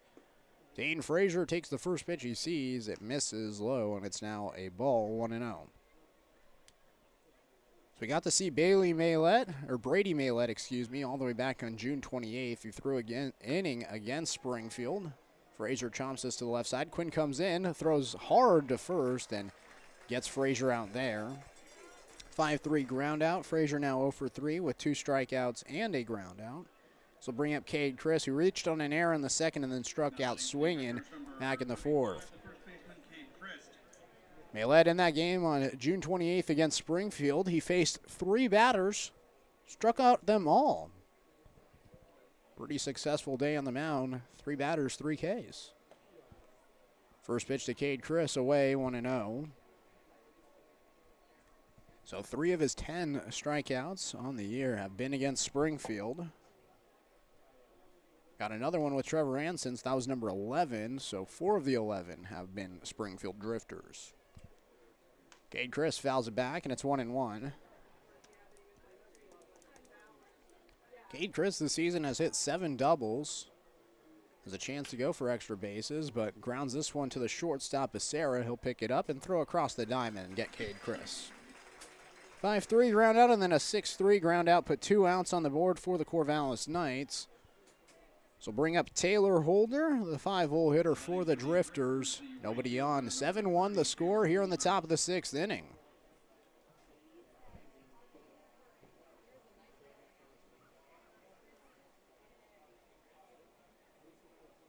First pitch to Holder. Lines it deep towards left field, excuse me. Dimitro back at the track, makes the catch, and the inning is over. Fly out for Holder ends it as it's another 1-2-3 inning for the Drifters. Brady Maylett, some solid relief outings. We now head to the bottom of the 6th inning. Corvallis coming up to the plate, 8-9-1 due for the Knights.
Six-pitch inning for Brady Maylett and the Corvallis Knights as they lead 7-1 here in the bottom of the sixth inning. Addison Maddox going to be back on the mound for the Springfield Drifter. Brady's going to be working again after last inning coming in for James Boone. He allowed 2 hits, but I got a 5-4-3 double play. I got him 2 outs, and then he got a ground out for Tanner Smith with nobody on to get out of the inning. So just 2 hits and a run so far for Maddox, as will now come out for the sixth inning. Timo Becerra, Tyler Quinn, Logan Johnstone, 8-9-1 due up for Corvallis. 9 hits today for the Knights, just 2 for Springfield. The Drifters had out-hit Corvallis in the first 2 games of the series. Corvallis, though, outscored the Drifters.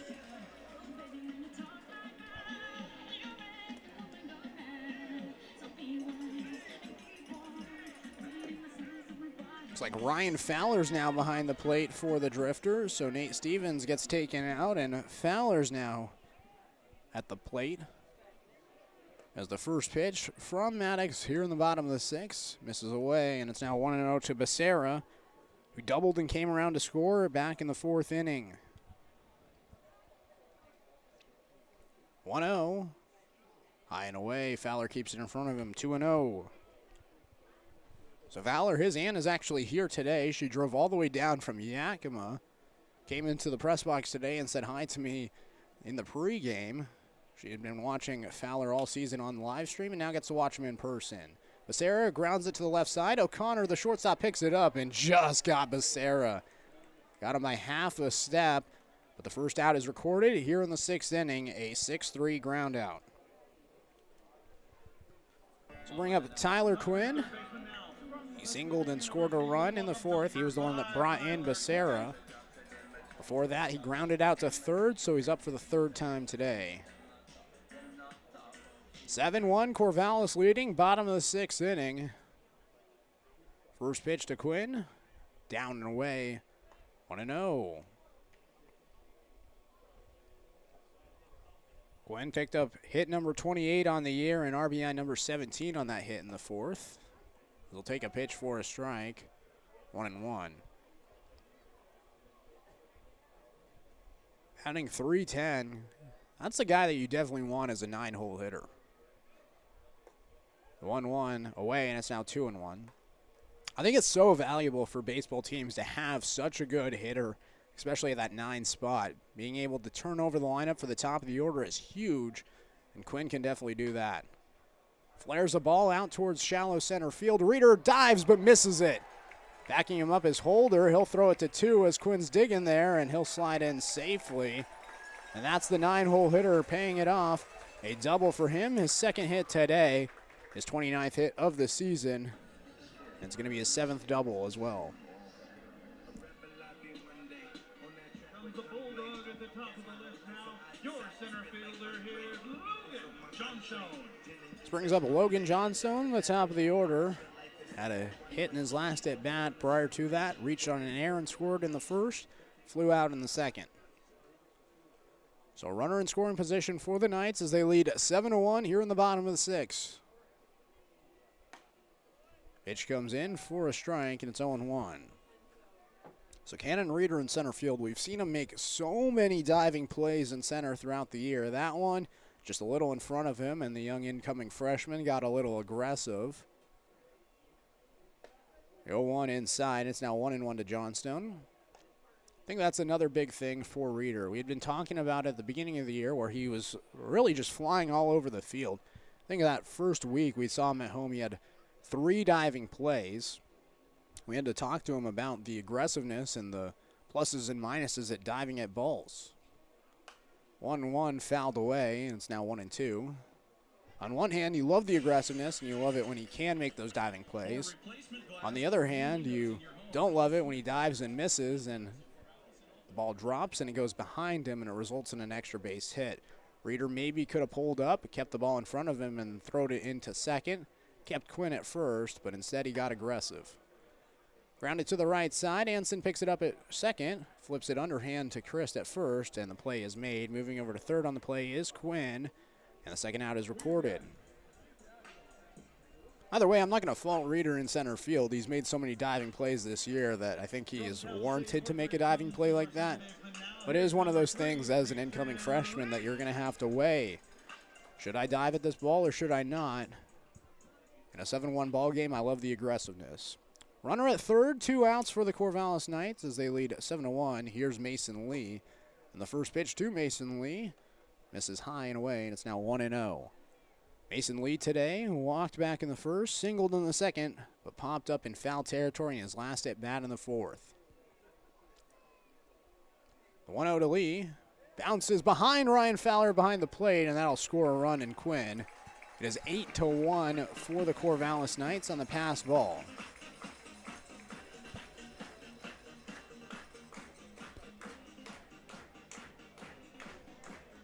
Pretty good turnout today in Corvallis, and they're starting to clap their hands for the run. So now nobody on. 2-0 the count for Mason Lee. Here's the pitch from Maddox. It's a fastball away, and it's 3-0. So Maddox has now allowed 3 runs in the game. There should be 2 runs in the game, 3 hits. He can still get out of this inning. Lee's, though, is going to walk after a 4-pitch at bat. And that'll bring up Kiko Romero. Romero today 0 for 3. So he's been 0 for his last 6 against Springfield after going 0 for 3 yesterday. In that first series against Springfield, he was so lethal. He went 5 for 12 with 2 home runs and a double. Romero takes a pitch below the knees, and it's now 1-0. Maddox is going to have to work out of the stretch again with Lee at first. Wonder how aggressive Corvallis will be with an 8-1 lead. Lee does have some speed, has the ability to maybe put himself in scoring position. Pitch goes inside. Fowler keeps it in front of him, and it's 2-0. Looks like a right-hander is starting to warm up in the Springfield bullpen. So this will probably be the final inning for Maddox. Maddox looks back towards first. Now comes Sat. Here's the 2-0 to Romero. Taken for a strike, 2-1. Romero played for the Corvallis Knights last season and then ultimately decided to come back this year with Corvallis. Had a really good year this past year at Central Arizona and then decided to go back to his hometown team, the Arizona Wildcats. He'll be going there next fall. As he swings and misses on the 2-1, and it's now 2-2.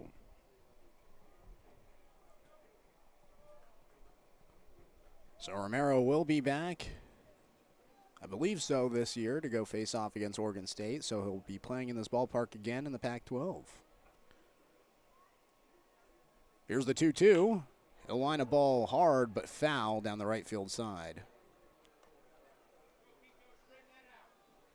We'll do the 2-2 again. Sun has completely gone down behind the stands at least, so the entire field and stadium is covered in shade right now. So weather's beginning to cool off a little bit. Maddox going to step off the mound and then hop back on it. Mentioned a good turnout today for Corvallis. They're 5th in the WCL in attendance. 38,232 entering today with an average of 1,738. Romero grounds it to the right side. Anson picks it up at second, throws over to first. And Romero is still hitless today for the Corvallis Knights. 1 hit and 1 run for the Corvallis Knights as they leave 1 runner stranded at first. We head to the 7th inning, 8-1, the Knights leading. You're watching the Drifters on the road here in Corvallis.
Top of the 7th inning, it's going to be Sheehan O'Connor, Ryan Fowler, Michael Soper due up for the Springfield Drifters.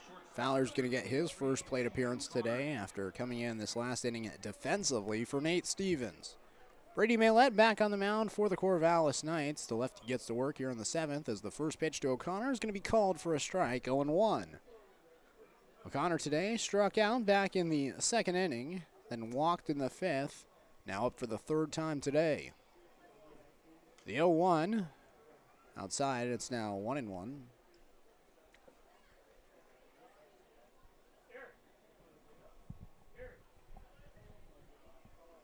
O'Connor's going to call times and then step back out. Still find it kind of funny that he pitched yesterday and then just came out today and played shortstop without any recovery from his pitching outing. We'll ground it to the left side. Picking it up is the shortstop Becerra. The throw on the run, off the line, and O'Connor reaches first safely on an error. Second error today for Corvallis, whose defense is first in the WCL. They had 2 errors in game number 1 here. Ultimately, though, it didn't really cost them as Springfield fell to the Corvallis Knights.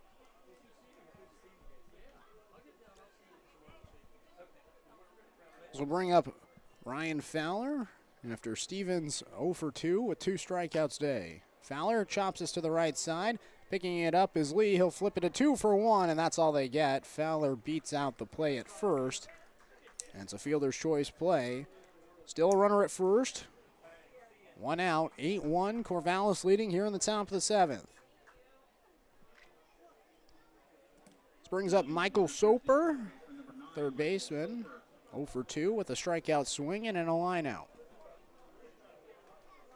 Just 2 hits today for Springfield, both of them coming in the 5th inning. Both of them coming with 2 outs as well. Pitch comes in for a strike, and it's now 0-1 to Soper.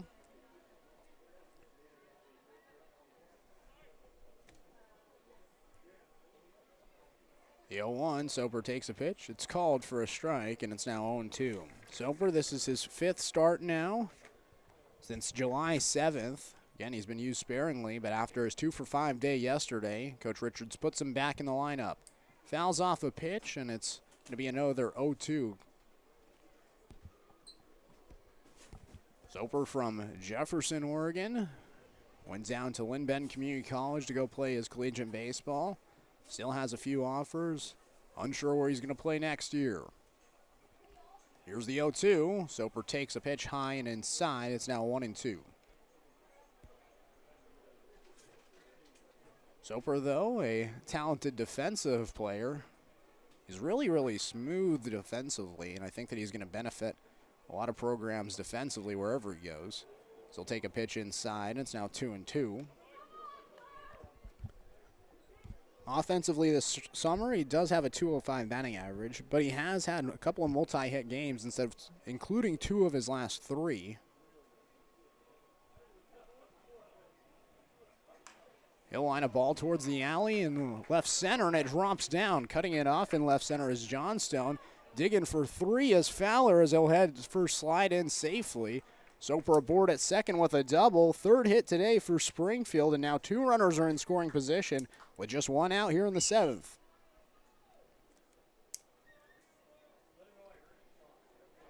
So Soper gets his first extra base hit of the year with Springfield. It's a double to left center. It brings up Cannon Reeder. Soper had 15 hits on the year. All 15 of them were singles. Finally gets an extra base hit, and here's Cannon Reeder. 1 for 2 today with a single back in the 5th. Now up with 2 runners in scoring position. Let's see if Springfield can get a hit with runners in scoring position. They've struggled to before. Reeder lines the ball hard to center field. It's going to be caught by Johnstone in dead center. Fowler's going to come in to score. The throw went to 3rd to keep Soper at second. The Drifters get back on the board. It's 8-2 now here in the top of the 7th, excuse me. Second out is recorded. For the Drifters, the left fielder, number 8, Cole Kleckner. I'll bring up the top of the order with Cole Kleckner. Soper at second after Fowler came in to score.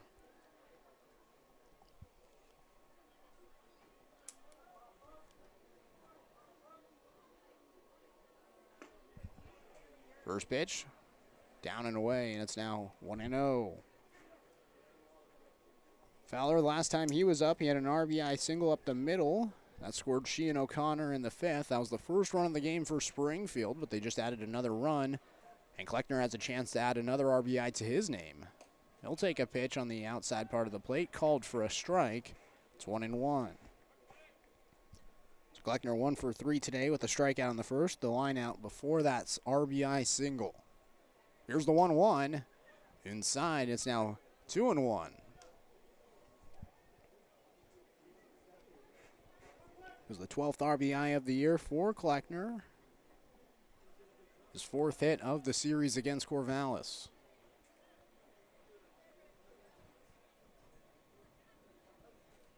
Two on. Down and away, and it's now 3-1 to Cole Kleckner.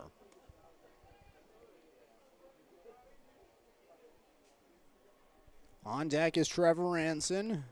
3 balls, 1 strike, 2 outs here in the top of the 7th. Springfield has a chance for more with Soper standing at second. May let the pitcher come set. Lefty on lefty matchup here with a 3-1 count, and the pitch comes in for a strike. We're full, 3-2.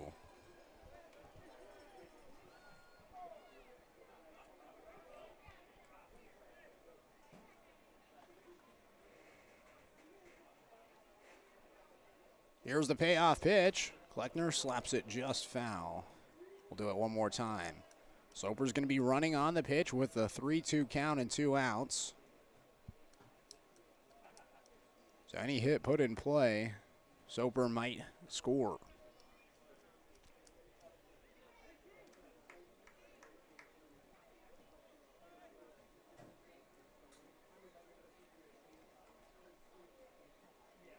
Maylett ready. 3 balls, 2 strikes, 2 outs. The pitch outside. Kleckner's aboard with a walk. 2 men are aboard now for Springfield here in the 7th inning as the inning is extended. Start to see a right-hander warming up for the Corvallis Knights in their bullpen. The second baseman, number 16, Trevor Anson. This brings up Anson. 0 for 3 today with the strikeout. He went 0 for 4 yesterday with 3 strikeouts. So he's hoping to get his first hit in the last 2 days. Now there's going to be a mound meeting. Pitching coach for the Corvallis Knights is Bo Kearns.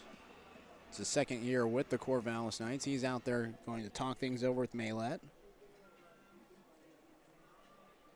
8-2 Corvallis leading, top of the 7th inning. 3 hits today for Springfield. The third one just came in this inning for Michael Soper. He had a double to left center field. It moved Ryan Fowler over to third after he reached on a fielder's choice. Camden Reeder hit a sac fly, and then Cole Kleckner just walked.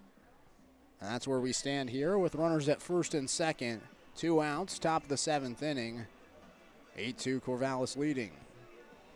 Kearns goes back out into the dugout. Anson comes to the plate.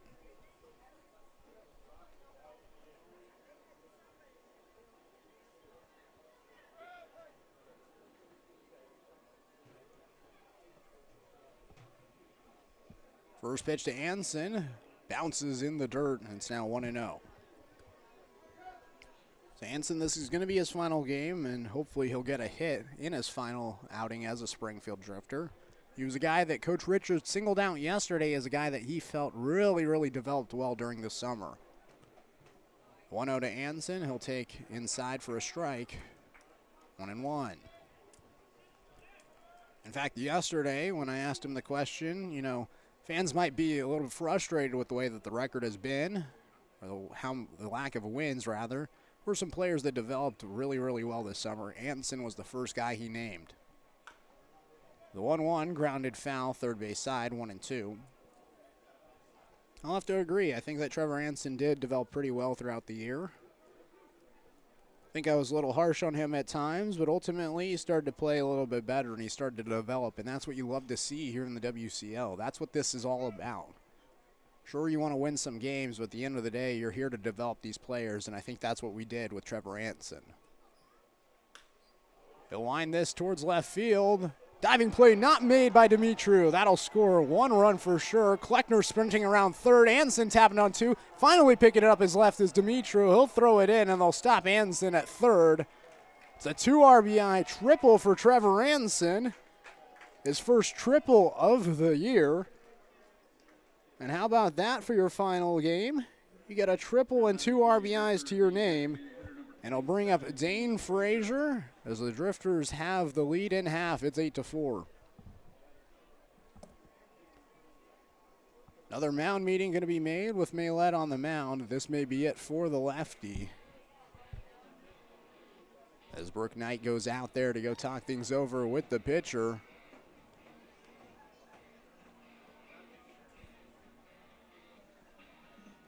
And it is going to be a pitching change. So we'll step aside and take a break. Runner at third. 2 outs, 8-4 the score here in the top of the 7th. You're watching the Drifters on the road here in Corvallis.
Brady Millet's day is over. He threw 2 innings, allowed just 2 hits. 3 runs came in, none of them earned so far. He is responsible for Anson at third.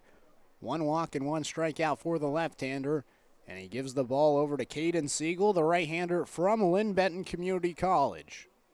This is the second time Springfield seeing Siegel, as we saw him all the way back on June 30th. Siegel got the start for the Corvallis Knights. Springfield, though, they got 4 hits, including 3 runs against him. And that was all that Springfield needed as they won 3-1 in that game against the Corvallis Knights. KJ Rufo, who pitched yesterday, got the win in that one.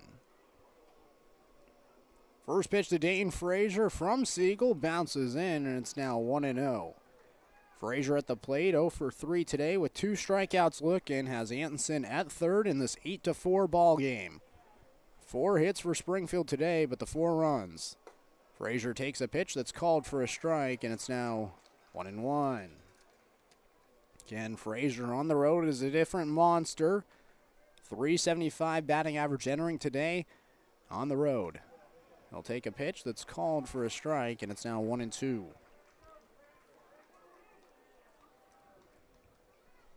Frazier's second on the team with 13.5 runs created. Has a chance to drive in a run here. 1-2. Frazier hits this in the air towards right field. Not very deep for Lavoie as he's under it and makes the catch, and the inning is over. 2 hits for Springfield in that 7th inning as they are able to score 3 runs, including 2 on the RBI triple from Trevor Anson. We head to the bottom of the 7th inning. Corvallis coming up to the plate. Ryan Stafford, Brady Lavoie, and Titus Dimitro for the Corvallis Knights. 8-4 the score as we head to the 7th inning stretch. You're watching the Drifters here on the road in Corvallis.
Addison Maddox's day is over after the Drifters scored 3 runs in the top of the 7th inning. It is 8-4. Maddox, 2 innings pitched, 3 hits, 2 runs, both of them earned, 1 walk and no strikeouts.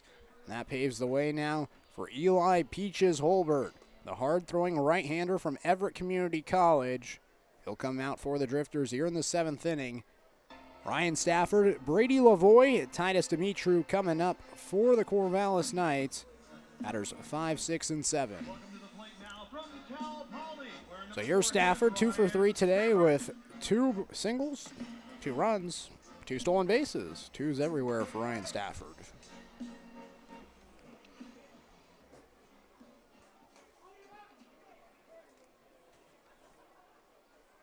Holbert ready, and the first pitch here in the bottom of the 7th is high and inside, 1-0. 94-mile-per-hour pitch from Holbert there, and that's what you're going to get from this right-hander. Throws a lot of fastballs, does have a slider, but he majorly throws the fastball. Throws another 94-mile-per-hour pitch that's fouled away, and it's now 1-1. So The first two pitches come in at 94. Consistently, he's been sitting about 92 to 93. But you love to see the 294 pitches in a row. He'll throw a slider now, 85 inside, and it's now 2-1. Holbert this year, 0-3 with a 7.31 ERA. This is his 14th outing of the year. He also has one save. Stafford gets weak contact out to right field, and it drops right in front of Taylor Holder for a base hit. And Stafford's aboard for the third time today, all three times singles. Leadoff man's aboard for the Corvallis Knights here in the 7th. Yeah, we haven't heard this all night, so let's welcome him to the plate now from the University of Portland. Here's number 16, Ethan Lovelace. Third time today they've done that, and it brings up Ethan Lovelace now, who's going to pinch hit for Brady Lavoie.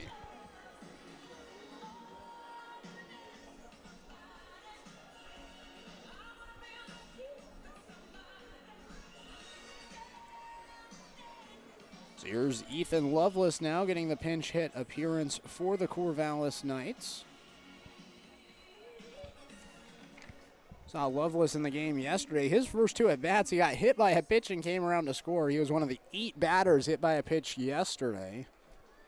After that point and scoring 2 runs on those hit by pitches, he flew out, grounded out, and struck out. Joe Bunt pulled back, misses 1-0. Corvallis is a team that will use the small ball. They're second in sack hits in the WCL. Springfield, they're up there. They're number 3 as Lovelace gets the bunt down. Fowler picks it up, throws to first, and Lovelace is out there. But heading over to second on the play is Stafford. And a runner's in scoring position now for the Corvallis Knights. A little bit of a tough decision there for Fowler behind the plate, as that ball was literally about an inch or 2 from the chalk. And that decision you have to decide, should I pick it up, throw it to first and get the out? Should I let it maybe roll foul? Not sure if that ball would have rolled foul, but either way, Fowler picks it up, throws it to first, gets the out.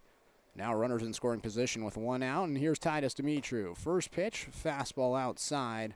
It's now 1-0. That one again, 94 miles per hour from Holbert. So the righty pumping up the velocity tonight. The 1-0 to Dimitru, grounded up the middle. Anson picks it up at second, throws over to first, and Dimitru's out there. Almost hit Holbert on the mound, but he was able to avoid it. Heading over to third on the play is Stafford. And here comes Tanner Smith, 1 for 3 today with that grand slam all the way back in the first, and that's the deciding factor right now. It is 8-4, and you have to think about that first inning. There was an error on the very first play in the bottom of the first that allowed the inning to be extended, and ultimately with 2 outs, Smith hit a grand slam. Holbert throws a pitch in the dirt. Fowler just keeps it in front of him.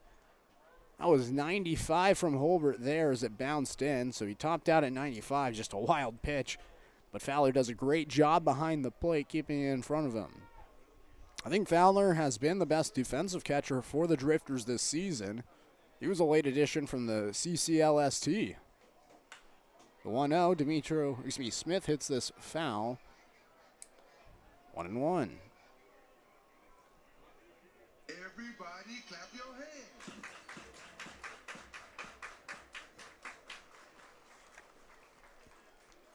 Holbert shakes, now comes set. Here's the pitch to Tanner Smith, high and inside, 2-1. 8-4, Corvallis leading, bottom of the 7th. 11 hits today for the Knights. Inside on Tanner Smith, and it's now 3-1. 95 miles per hour again from Holbert. Just can't locate the zone. We've seen him hit 95 a couple of times this season, but all of the balls that he's thrown at 95 have been in the dirt. It's been the thing about him. He can throw it hard, trying to find the accuracy. It's going to be a pop-up towards right field. Taylor Holder runs over near the chalk and makes the catch, and the inning is over. Just 1 hit for Ryan Stafford again on weak contact. He's left stranded at third. We head now to the 8th inning, 8-4, Corvallis leading. Springfield coming up to the plate. It's going to be the heart of the order, 4, 5, and 6, Chris, Holder, and O'Connor here on the Drifters live stream.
Cade Chris comes up to the plate.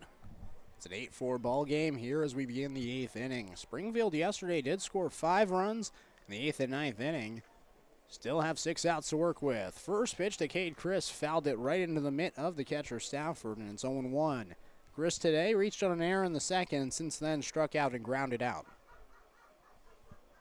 Siegel back on the mound for the Knights as Chris pops this in the air, foul. 0-2. So Siegel, we saw him in that game all the way back on June 30th. 5 innings of 3 runs. He ended up picking up the loss, and that was his only loss of the season. He's 3-1 with a 2.32 ERA. Really impressive numbers. Chris checks the swing. It's high, and it's now 1-2.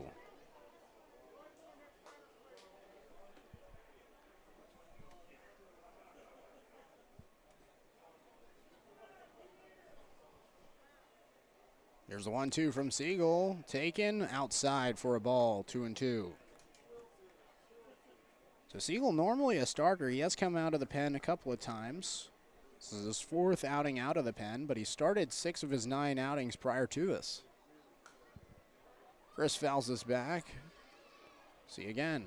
Yesterday, Corvallis threw out 2 position players, and maybe they're just running thin on pitchers that they need to throw a starter out there. Saw Hunter Dryden, who's a starter for the Drifters yesterday, throw a live BP as Chris gets called out on strikes. Second strikeout today for Cade Chris, who now has 35 strikeouts on the summer. First strikeout for Siegel, and it brings up Taylor Holder. Holder walked back in the second, and since then has lined out twice. Hard hit balls just aren't falling. Taylor Holder's summer. First pitch to Holder, fouls this away, and it's 0-1. Holder had a good first outing here in Corvallis. He had a couple of hard hit balls, reached on an air, and then had a nice play where he jumped up on the wall in right field, stole a hit away from Xander Darby, and then he also had a play where he dove in foul territory in right field and made a nice catch. Tie, 1-1. Holder playing with the Drifters this summer. Last summer he was with the Yakima Valley Pippins. They ended up playing the Corvallis Knights in the WCL Championship. Corvallis, though, won it. Holder cuts through the 1-1, and it's 1-2. How it worked last year, as it will work this year.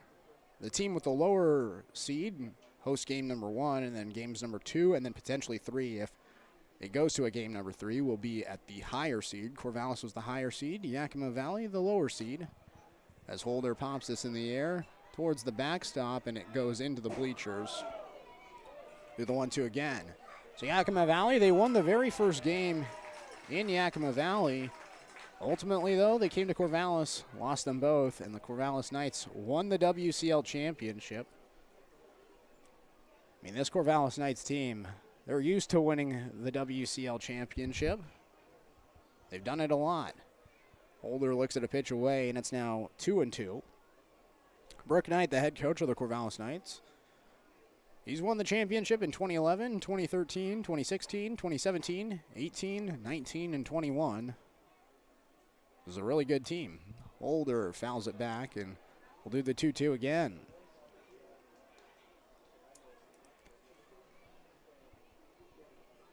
Some coaches just want to win, and Brooke Knight, he's one of them. He's done it a lot. Corvallis in really good shape to win the WCL again this year with a 32-12 record, and they're starting to heat up late.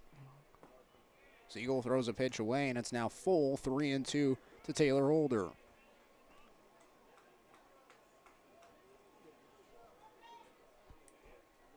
Eight for the score here in the top of the 8th inning. Drifters just 4 hits today. Payoff to Holder, popped in the air towards shallow right field. Mason Lee, the second baseman, back, makes the catch, and Holder's out on a pop-up. Second out's recorded here in the top of the 8th. Drifters still have 4 outs to work with as they trail by 4. So bring up Sheehan O'Connor. Connor struck out in his first at-bat, walked and scored in the 5th, and then reached on an error in the 7th. Now up for the second time in 2 innings.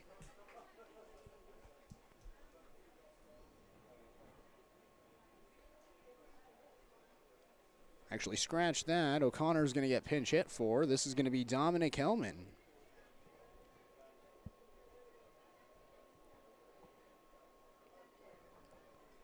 So Hellman will come in to pinch hit. We saw Hellman come in and pinch hit in the game on Tuesday. He came in and pinch hit in the 3rd inning, now pinch hitting in the 8th inning.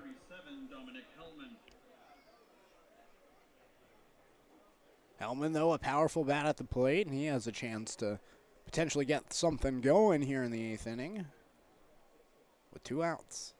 First pitch to Hellman, fastball away from Siegel, and it's 1-0.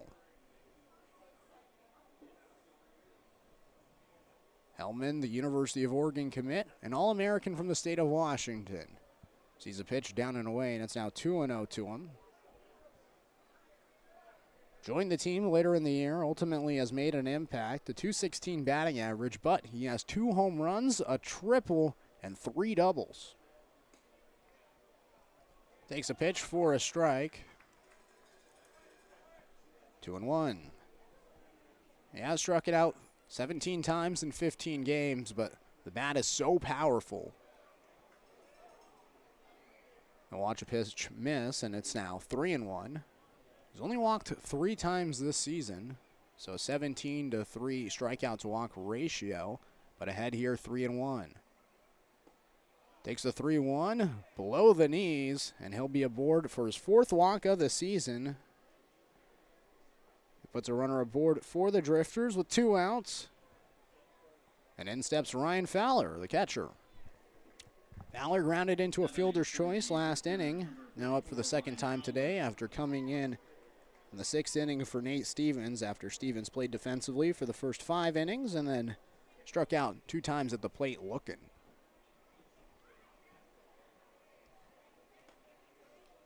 First pitch to Fowler, down and away. It's now 1-0. On deck is Michael Soper if we get there. 8-4 the score, top of the 8th. Runner at first, 2 outs. Caden Siegel pitching. Fowler gets jammed up, fouls it back. 1-1. Fowler, his aunt, who came up to me today and talked a little bit before the game, she said that Fowler was playing with a heavy heart as his grandfather passed away a week ago today. His grandfather loved baseball, and it's a big part of his life and why Ryan plays. 1-2 now, as they say, Fowler went around on the check swing. 1-2. He's not missed any games with Springfield since his grandfather's passing. Wanted to play baseball just like his grandfather wanted him to. Here's the 1-2. In the dirt, gets down. Hellman's going to try to go to 2. The throw comes to second, and Hellman's in there safely. Said Hellman got the right hand in just before the tag from Becerra. It was a close play. The throw came in before Hellman, but with that 6'6" frame, he was able to stretch the right hand to the base, and he's aboard safely at second. It was a toss-up on a ball in the dirt, and it barely got away from Stafford. It was maybe a few inches away from his feet and just had to shuffle it real quickly. Got it over to second in time, but Hellman able to shark move his way away, or maybe swim move his way to the base, rather.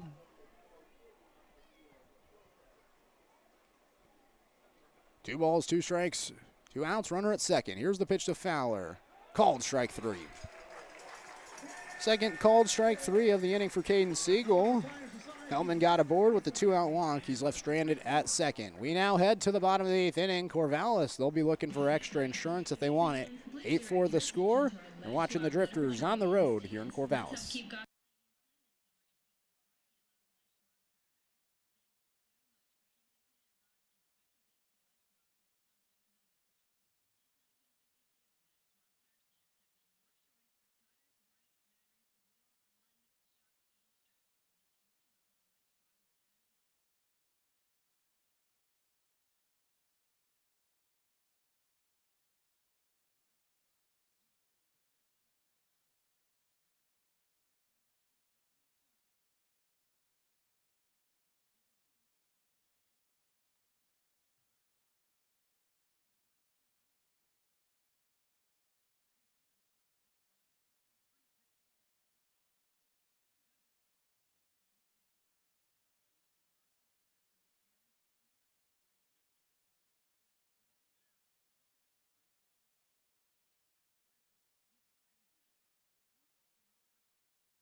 New pitcher on the mound for the Springfield Drifters. It's going to be number 1, Diego Chavez. He'll be making his 14th outing of the year. It'll be his 12th outing out of the bullpen. He got 2 starts earlier this year as an opener for Dylan O'Connor when O'Connor was on the Drifters and Cal State San Bernardino wanted him to come out of the pen a little bit. Now Chavez is going to get to work here in the 8th inning. 8-4, Corvallis leading as the first pitch comes inside, and it's now 1-0 to Timo Becerra. Becerra, Tyler Quinn, and Logan Johnstone due up for the Corvallis Knights. It's 8-9-1. The 1-0 to Becerra is going to be lined down the right field line. It's fair. Tracking it down in the corner as Holder, but tapping on first and heading to second is Becerra. It's a double for Becerra, his second one today. And it puts a runner in scoring position for the Corvallis Knights, here to lead off in the 8th. Becerra now 2 for 4 with 2 doubles, and it brings up Tyler Quinn, who had a double of his own back in the 6th inning. He came around to score then. Had a single in the 4th that he had an RBI on, and before that he grounded out.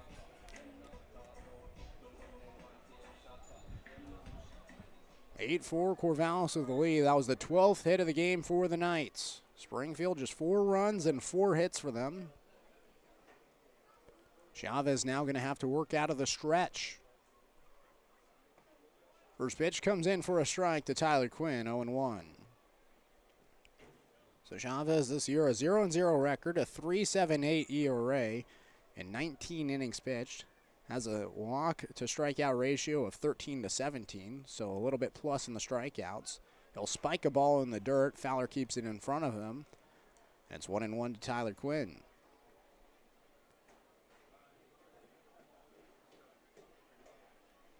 5 of his 13 outings so far have been scoreless. Has given up some runs, though.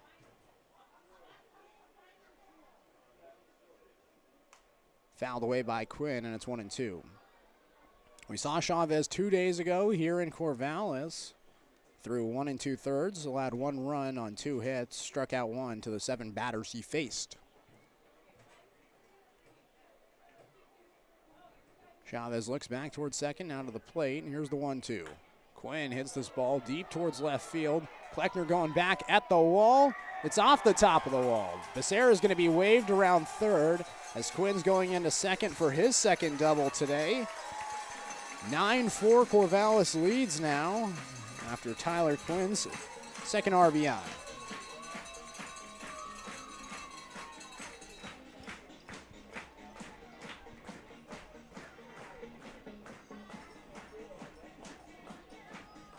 That's why you put Tyler Quinn at the bottom of your order. He's a 310 hitter, and he has 3 hits today at the 9 spot. And it turns over the lineup for Logan Johnstone, the center fielder. 1 hit today for Johnstone, reached on an error back in the first. Other than that, a fly out and a ground out. Runner at second, nobody out for the leadoff man. First pitch, it is fouled back, 0-1. There's a late call by the home plate umpire, Scott Ginger, to call it foul. The sprinting over to third was Quinn. Ultimately, he did raise the hands. It's 0-1. Sun is pretty much set here in Corvallis as the lights are finally on here at Goss Stadium at historic Coleman Field. The 0-1, Johnstone grounds it up the middle. Diving play by O'Connor just to stab it down. It prevents a run from coming in, but it's a infield single for Johnstone. It puts runners on the corners with nobody out for the Corvallis Knights here in the bottom of the 8th. 9-4, Corvallis leading. Here comes your second baseman now by Cal State Northridge. Please welcome So Corvallis at least gets 1 extra run for the 9th inning. Again, Springfield scored 5 runs in the 8th and 9th inning yesterday. So Corvallis, they want to add as much runs as they can. They're up by 5 right now.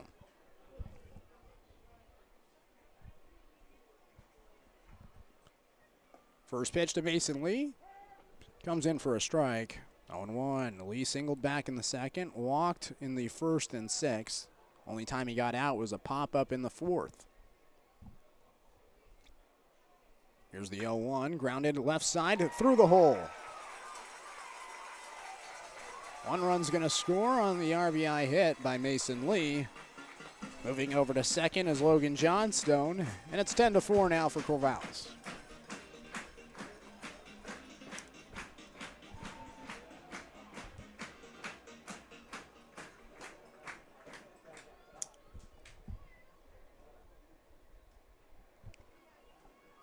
Kessler's going to go talk to Chavez, and he takes the ball from him. So that'll do it for Diego Chavez. We'll step aside and take a break.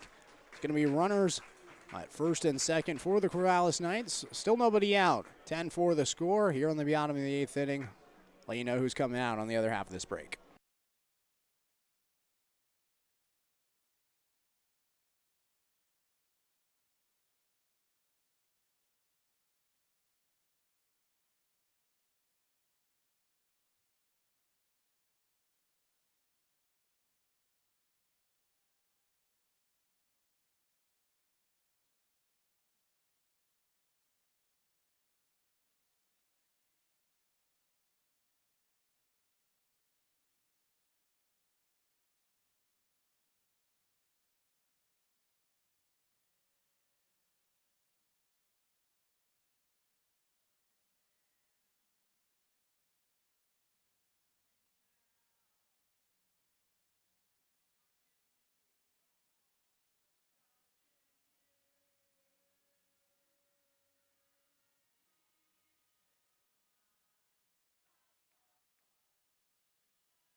So the new pitcher on the mound is none other than Caden Delosier, the first baseman for the Springfield Drifters. And Delosier's going to be on the mound with runners at first and second.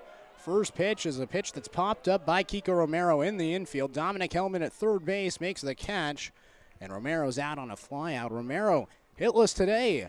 He's now 0 for 5 after going 0 for 3 yesterday. His bat has significantly cooled down against the Drifters. Finally, though, the first out is recorded here in the bottom of the 8th inning. 10-4 Corvallis leading. Ryan Stafford now coming up to the plate. Stafford today has singled 3 times, only gone out 1, so a 3-for-4 day with 2 runs. First pitch to Stafford from Delosier, down, and it's now 1-0. Delosier did not throw it all this past year, at least in the early part of the summer with the Bend Elks, and this is going to be his first outing on the mound for the Drifters as Stafford hits a ball deep towards left field, but Kleckner's at the track and making the catch. Heading back is both the runners in Johnstone and Lee, and the second out is recorded. Back-to-back flyouts from Delosier on the mound.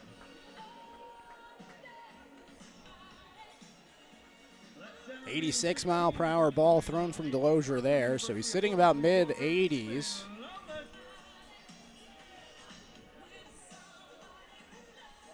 So the Drifters, they're getting thin on the pitching end, and so we get Caden Delosier on the mound in a 10-4 ball game in the 8th. Saw Shane O'Connor pitch yesterday, now we get Delosier today. Ethan Lovelace at the plate, first pitch swing in, hits it towards left field. Kleckner comes in, makes the catch, and Caden Delosier comes in and gets 3 flyouts on just 4 pitches. Really impressive stuff for Caden Delosier in his pitching debut for the Drifters.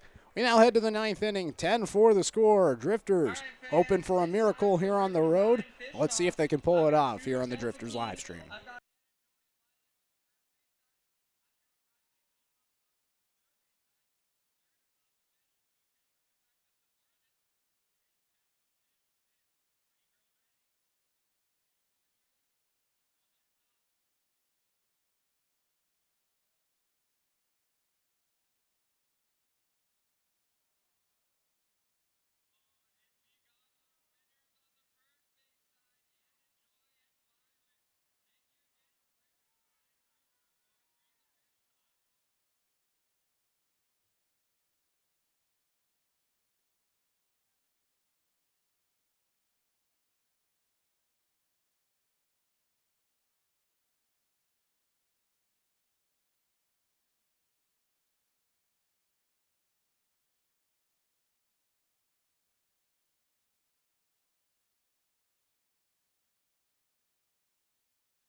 Top of the ninth inning, it's do or die for the Drifters. It's going to be Michael Soper, Cannon Reeder, Cole Kleckner due up for the Drifters. Caden Siegel still on the mound for Corvallis as the first pitch to Soper's in there for a strike, 0-1. Drifters today, just 4 hits and 4 runs. Corvallis, a lot more, 15 hits, 10 runs. Soper, half swings through it, 0-2. Soper hit a double in his last at bat in the 7th inning. It was his first extra base hit of the year. Came in to score then. He was the last run for Springfield. Take a pitch high and away, and it's now 1-2.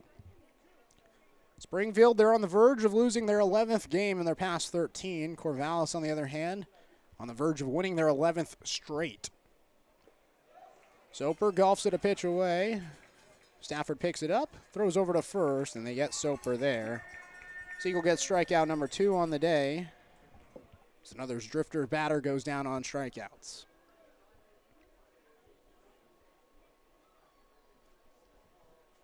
Overall, this is going to be the 9th batter, Cannon Reeder. So this is the 3rd time through the order. And so far, there's been 11 strikeouts the first 2 times through. Or rather, almost through the 3rd time, 11 strikeouts. First pitch to Cannon Reeder, in there for a strike, 0-1. Reeder hit a sac fly in his last at bat. He also singled in the 5th. A ground out in the 3rd. Takes a pitch outside, and it's now 1-1. Reeder playing in his future ballpark. He'll be here next year as an Oregon State Beaver. Super looking forward to watching Reeder here at Goss Stadium as he'll flare a ball towards right field, but Mason Lee tracks it in shallow right, and the second out is recorded. Springfield down to their final out now. Corvallis on the verge of winning their 11th straight.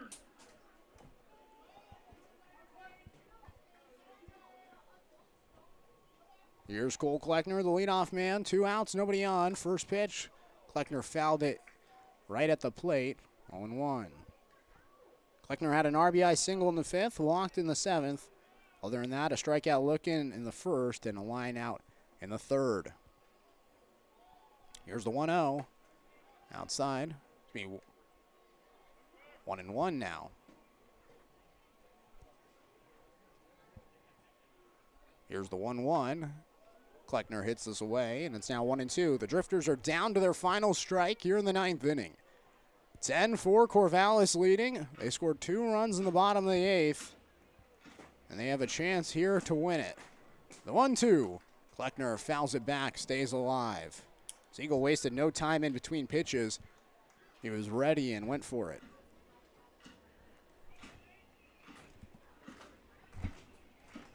Here's the 1-2. Just misses. Drifters still alive, 2-2. It'd be a miracle, but the Drifters still have 1 strike and 1 out to work with. Down by 6. The 2-2. Away, and we're full. On deck is Trevor Anson. Kleckner hoping to get a board for his Wilsonville buddy, and Anson on deck, who's playing in his final game as a Drifter. The 3-2, Kleckner grounds it to the right side. Picking it up is Tanner Smith. Tapping on first is Tanner Smith, and the game is over. 1-2-3 they go in the 9th inning as Corvallis wins their 11th straight game and Springfield drops their 11th in their past 13. Springfield started the second half of the year hot. They were 4-1 overall, but since then they've dropped a few games, and they're now 6-12 in the WCL South in the second half of the year. Corvallis, though, they improved to 15-4 overall in the WCL South in the second half of the year. And overall in the season, Corvallis is now 33-12.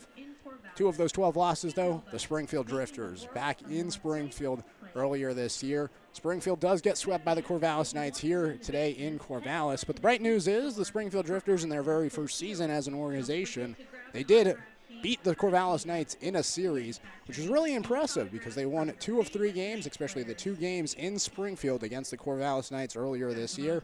And Corvallis They're a really good team, tops in the WCL. And pitching, they're second in most batting categories, and this is a really good team that's won a lot of WCL championships.